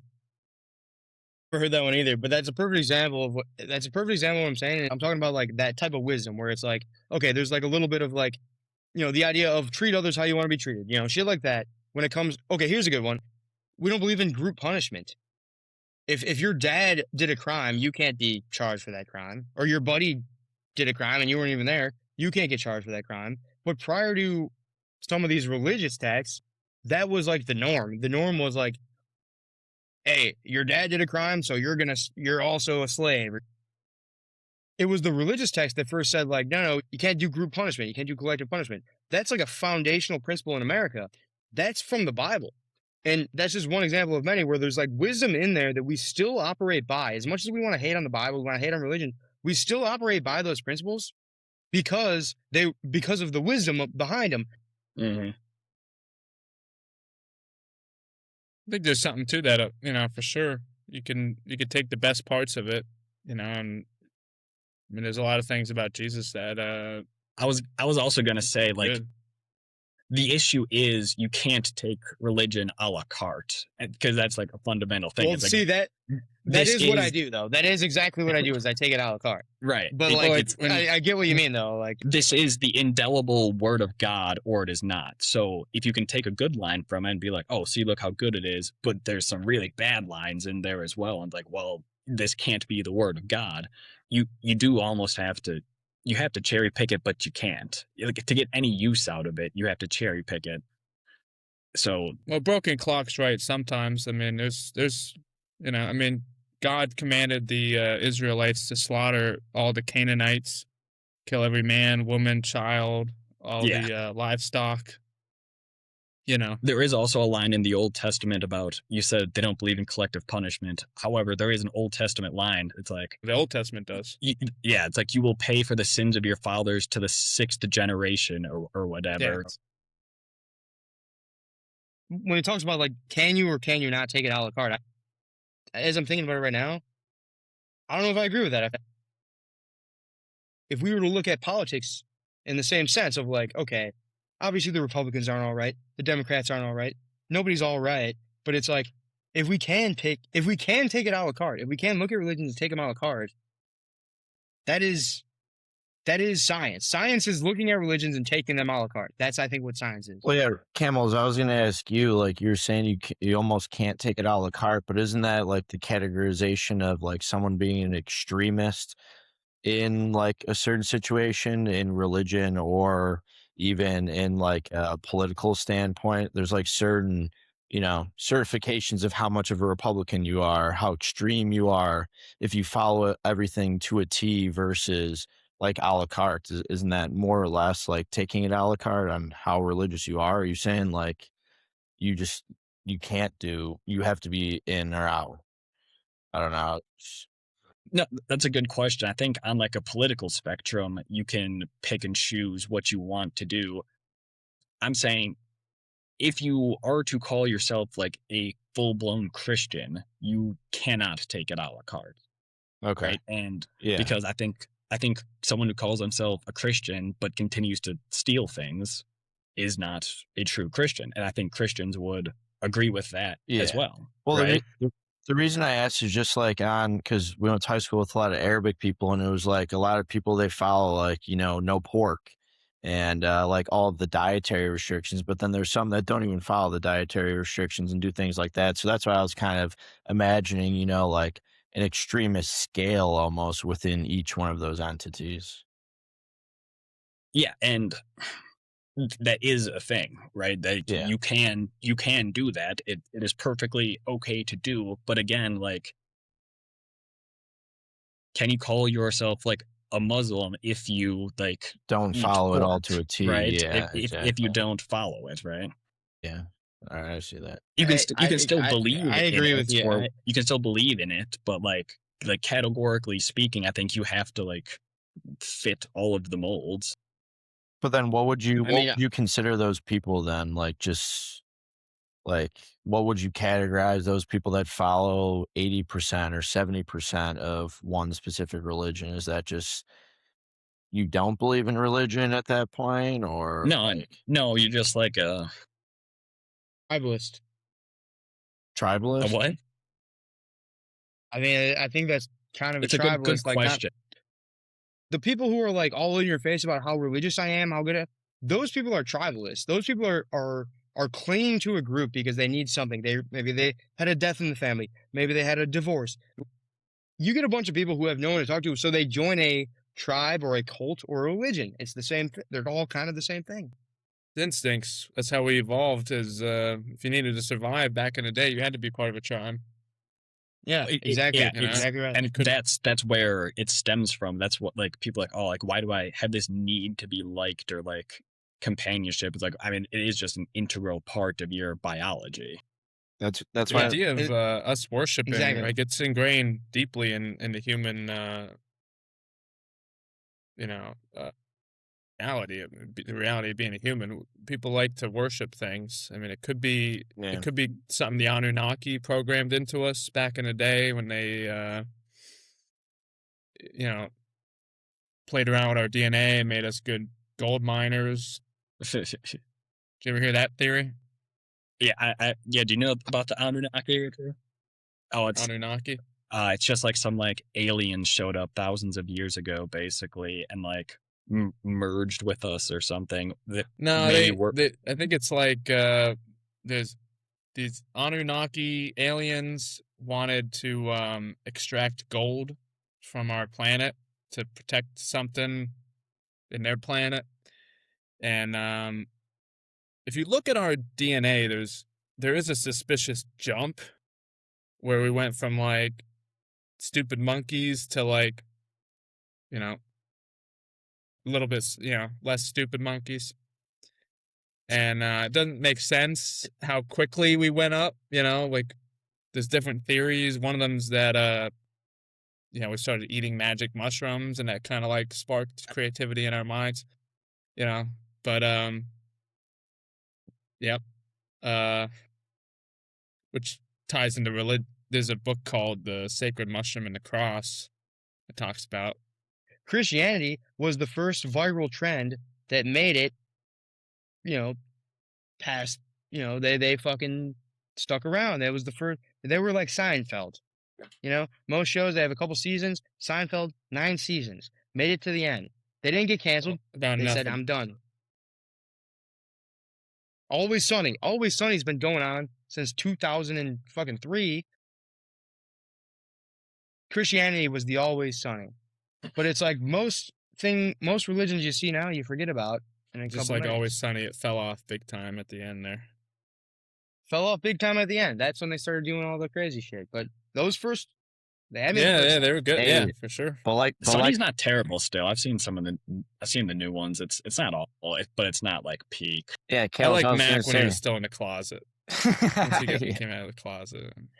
I was gonna say, Camels. It's like the new seasons are like religion. You take it a la carte. It still has those good life messages in there. Like that one episode where he's got like it's fiction. He's got doing the boba. He's like, well, I see the boba over here. I see the tea over here. Why Dude, can't that you one's just so give me good. the tea?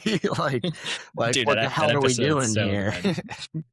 Have you seen that one, Richie? It's like Dennis takes a mental health day, but it's just all like the inconveniences of like technology, like get in the way. Like that one's still gas. But yeah, we're talking about that one where he's like, he goes in, he's like, can I just pay cash? He's like, it's a $10 minimum. Democracy is the worst form of government. I want to push back on that because you said it used to be good. Worse. It's bad. What's better? Monarchy. Having a king. In what way? What's the difference between monarchy and totalitarianism? Well, totalitarianism is like the word total. Like the government has total control over everything.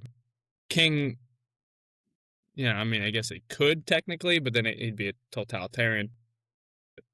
The typical monarchical governments, you had control, like they ruled when the majority of humankind was peasant farmers. There wasn't a whole lot of, like once we started the Industrial Revolution and stuff, we kind of moved away from that system of government. But were they not totalitarians? Not to the What's the difference, though? You just said, they're kind of the same.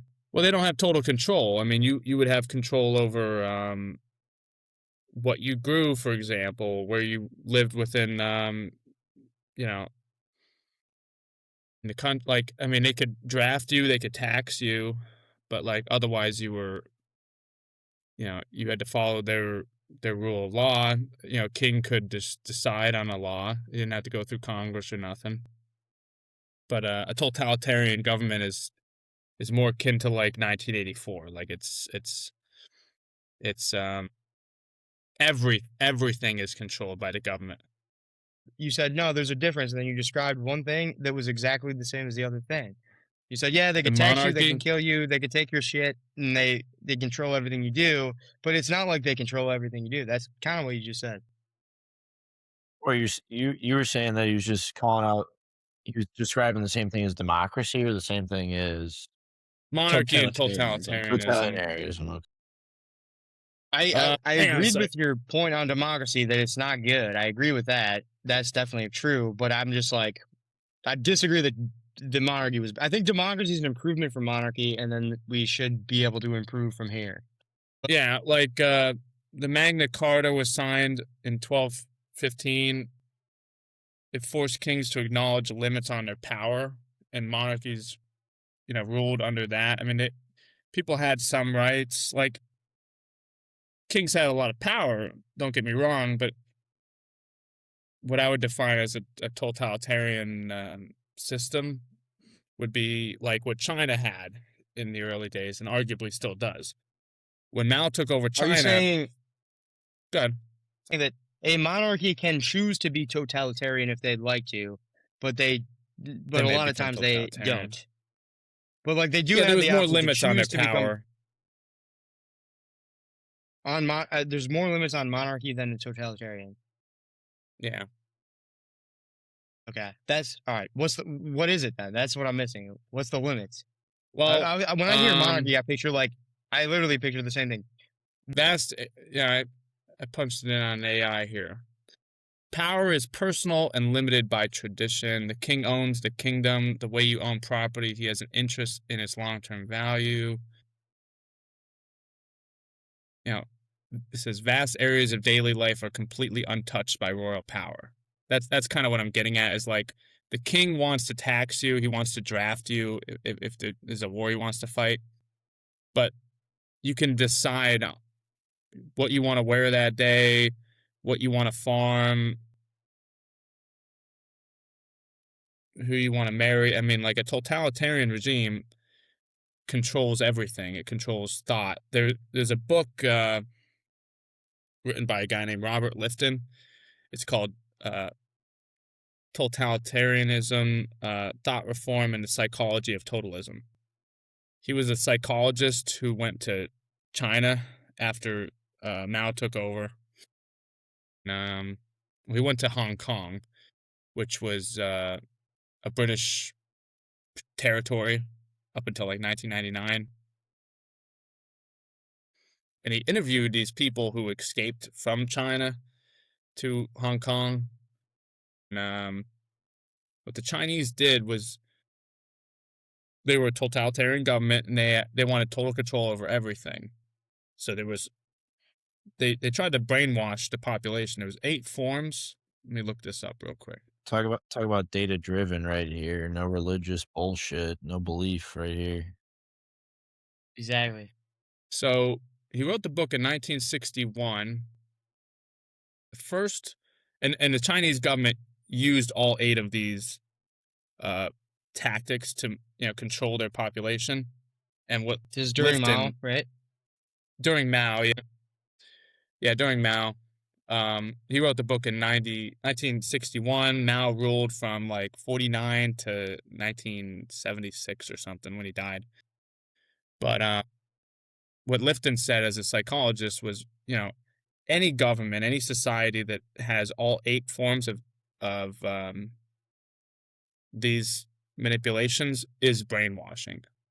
That like if you live within a society that uses all 8 of these, like it's pretty hard to not, like, to even know what is like you're pretty brainwashed at that point.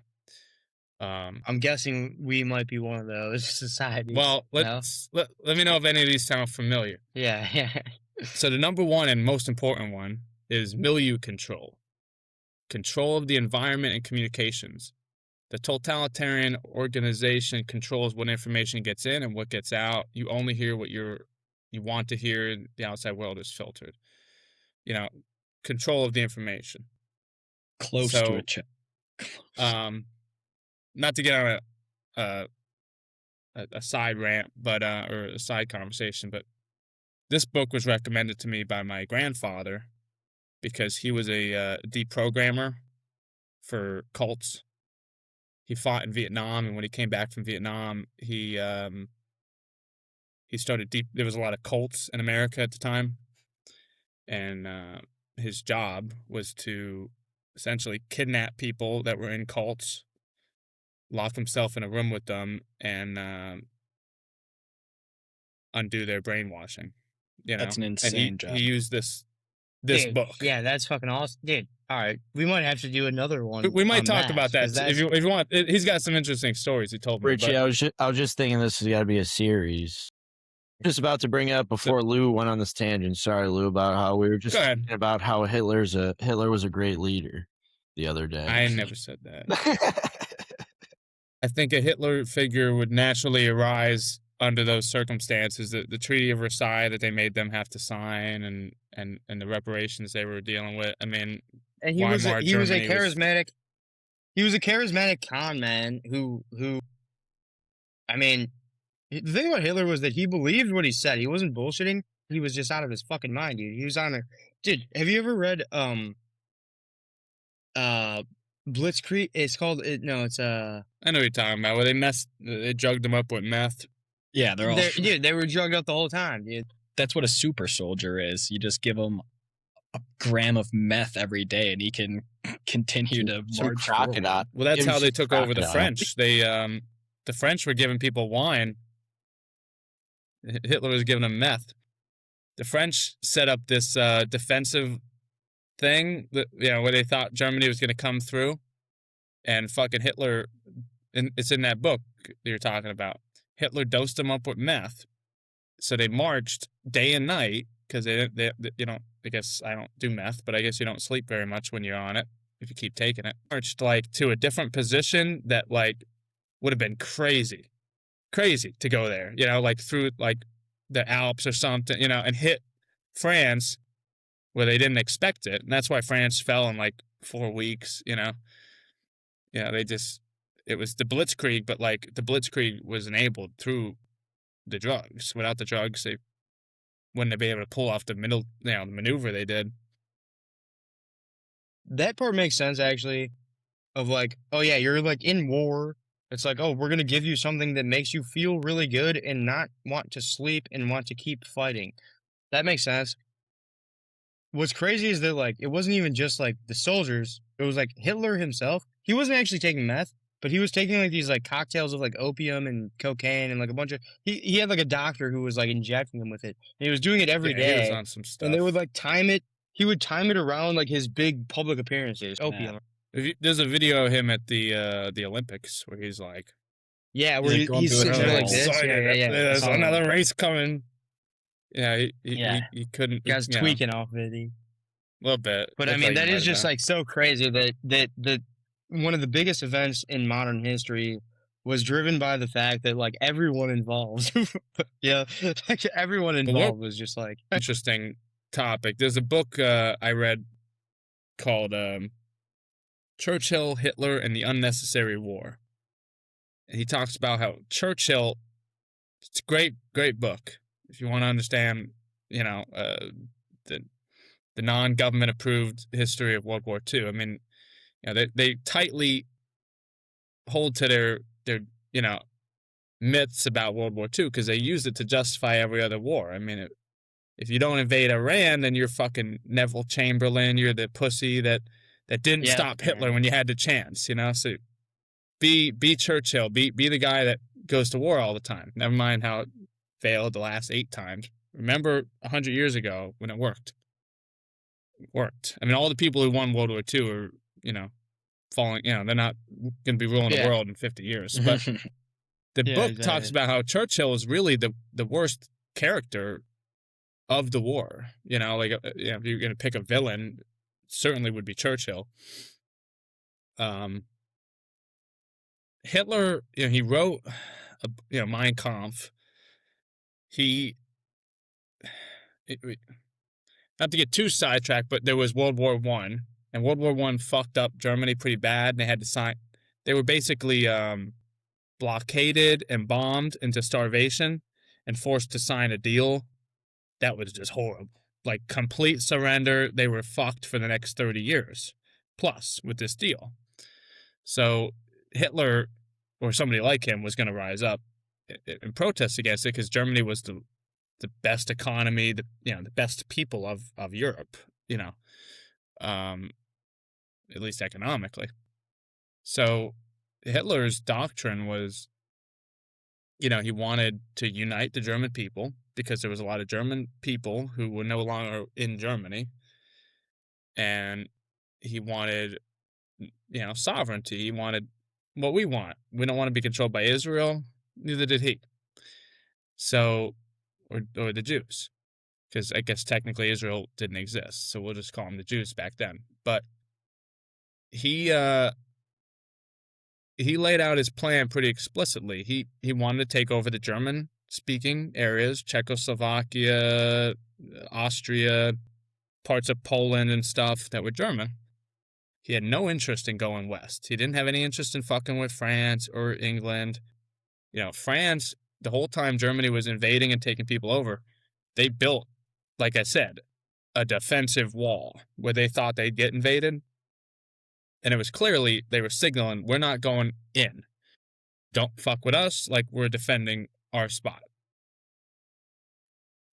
Hitler takes over a couple spots, but World War II starts when he takes over Poland. Poland collaborated with Hitler up until they didn't, and they got into a tizzy with each other. Poland was, trying to negotiate a deal with Hitler to carve up, you get a piece, we get a piece.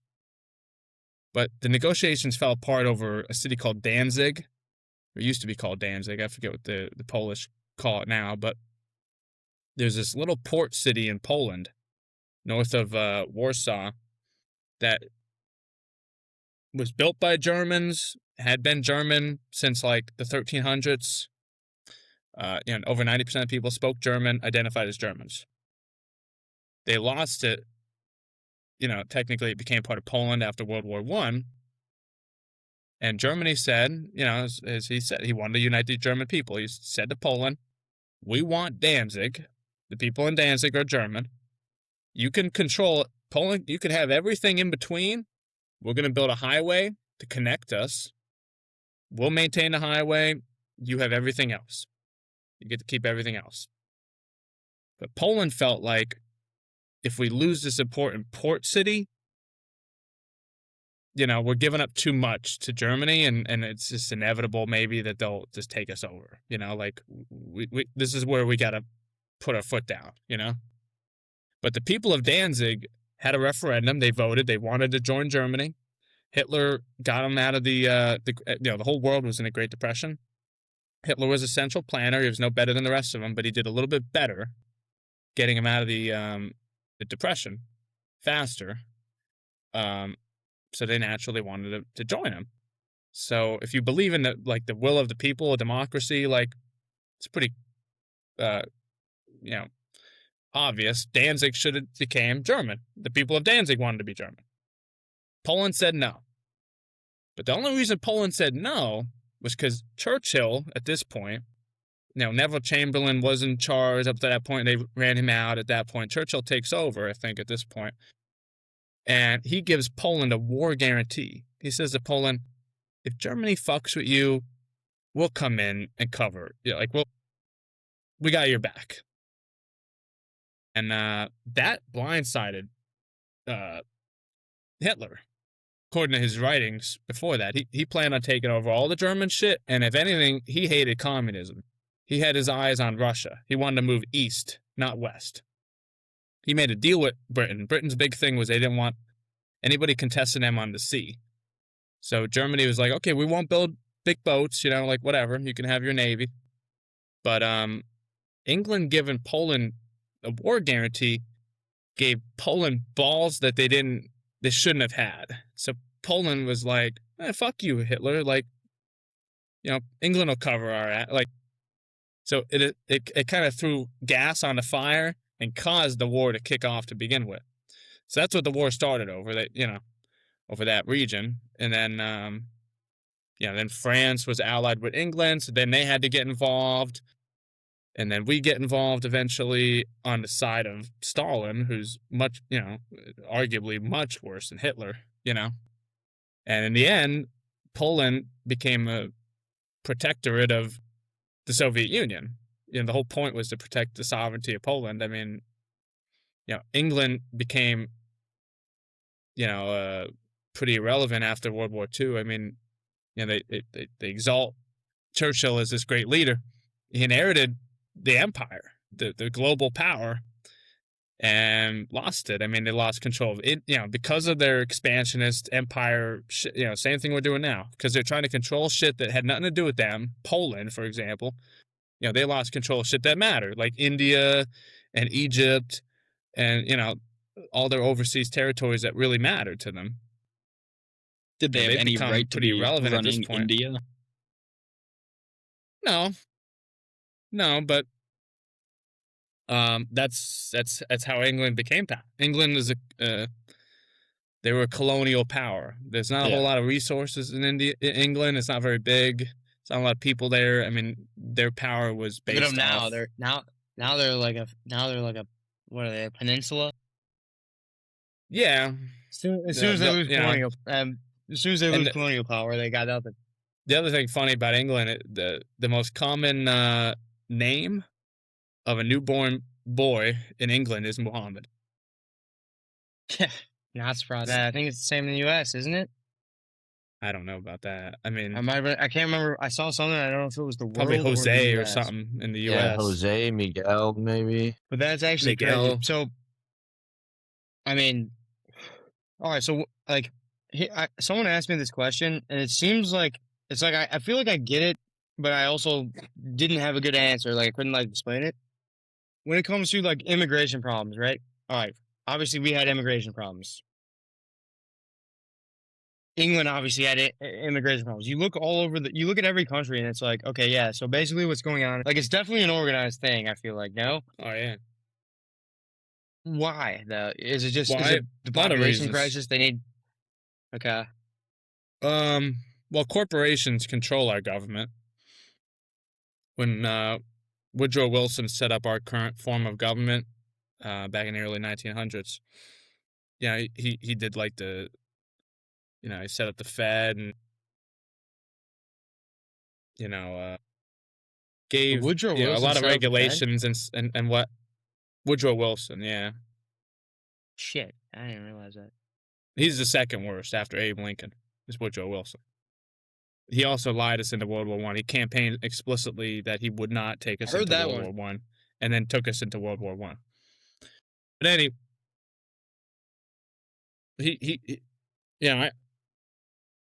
everybody thinks of our government as like, we had a revolution 250 years ago, and we live under that government. To me, there was a revolution in 1861 when Abe Lincoln was president, and then there was another From revolution 1971. under you could call that another interesting, Lincoln, Wilson, and that going off the gold standard, it was a big enough. I mean, that like for the worst forever, or like not But, forever, but like it's still going on now, Immigration. Is it just Well, cheap labor? cheap labor is a big part of it for sure. Cheap labor.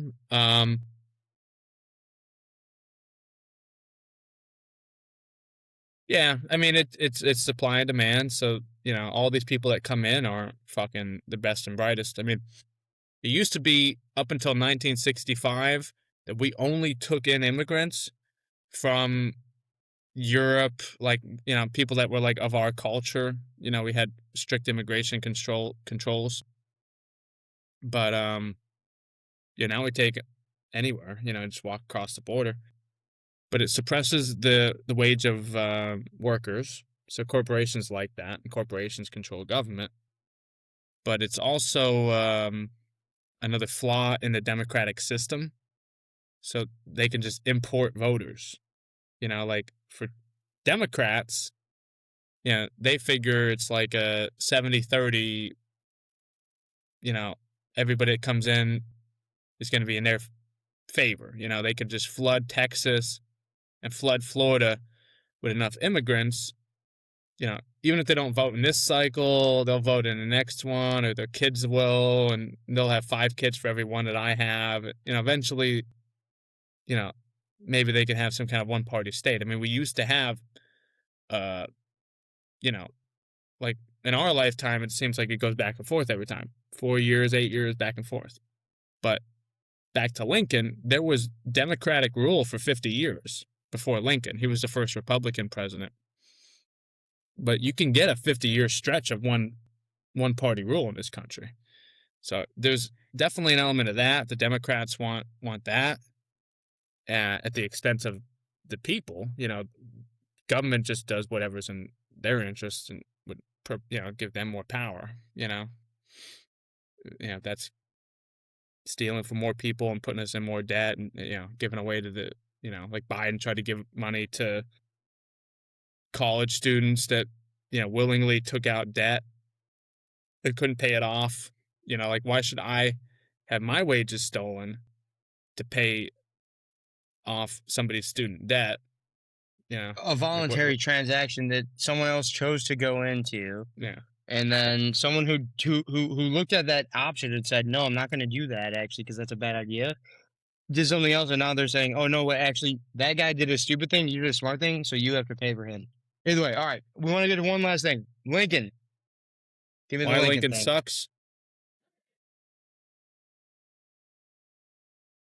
Okay. Well, Yeah. like I What? said, Yeah. Lincoln was the first Republican president in 50 years.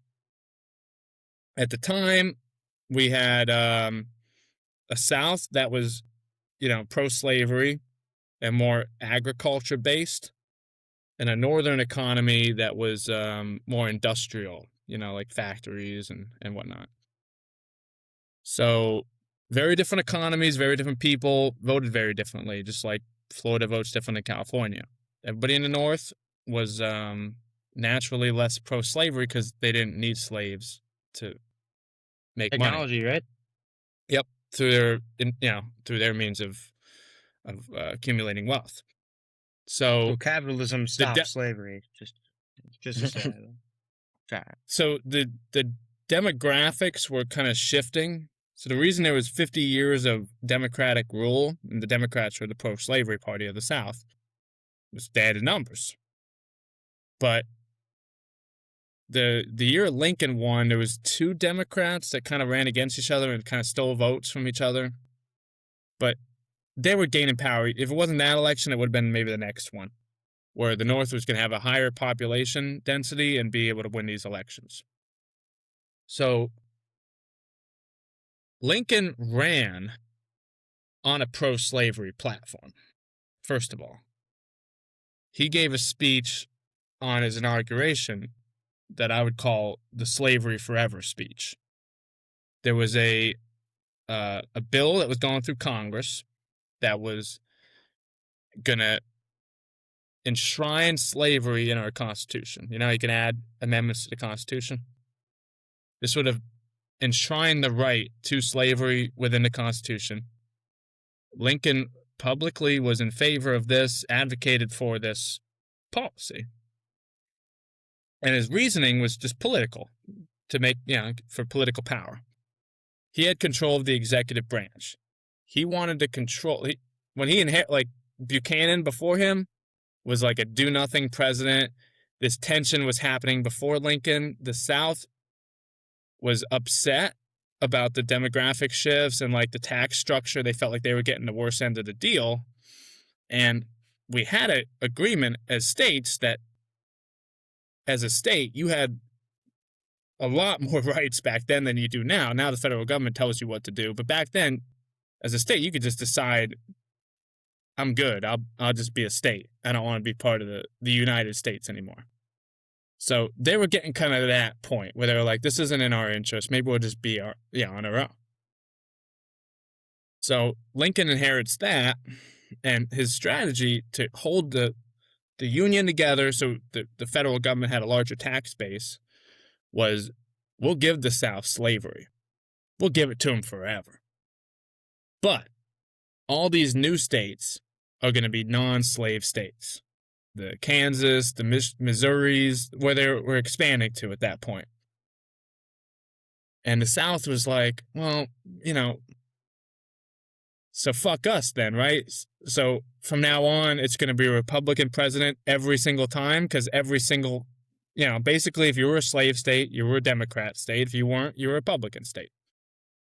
So the South was like, no, that's not good enough, Lincoln. Like, we're good. We don't want to be ruled by the North.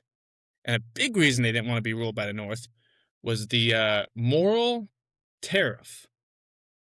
So Lincoln instituted a tariff on the South that, let me look up exactly what it was, but basically the South was paying like 75 to 80% of the tax that the federal government was extracting was coming from this disproportionately from the South. It was passed by Congress in 1861. South was generating 75 to 80% of federal export revenue through cotton alone. They put a tariff on cotton. It's embarrassing. Pick up on that. They put a tariff on the import of fertilizer that they were getting from Europe to produce the cotton, So, if you're a southern state, forget slavery for a second. You're a southern state, Never You know forget. you're going to lose every further election, and you're already getting exploited by the North. Maybe you don't want to be part of that. If you have the right, it's already in your the founding documents. You could just secede if you want. Maybe you're better off on your own. That's what South Carolina decided. So South Carolina secedes from the Union, the official, appropriate way. They voted on it. They leave. There's a fort called Fort Sumter off of Charleston that was a federal-owned military base. He deceptively lied to them about. He said he was going to evacuate it, but all he ended up doing was sneaking out the women and children, and then had a resupply ship actually come in and rearm it. Lincoln refused to leave Fort Sumter, which he should have, legally, based on our Constitution. But Lincoln was our first president to institute a draft. Now, every other civilized Western economy got rid of slavery without a civil war. We're the only ones who had to fight a civil war to end slavery. Slavery would have ended without a civil war.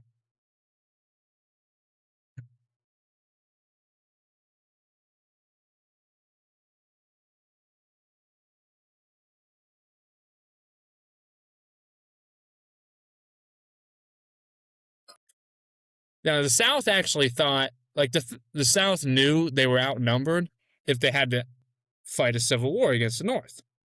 The South thought, because they exported so much agriculture, the cotton, the tobacco and shit to Europe, that, kind of like how Iran's been able to use the Strait as an economic weapon in the war, they thought they'd be able to use their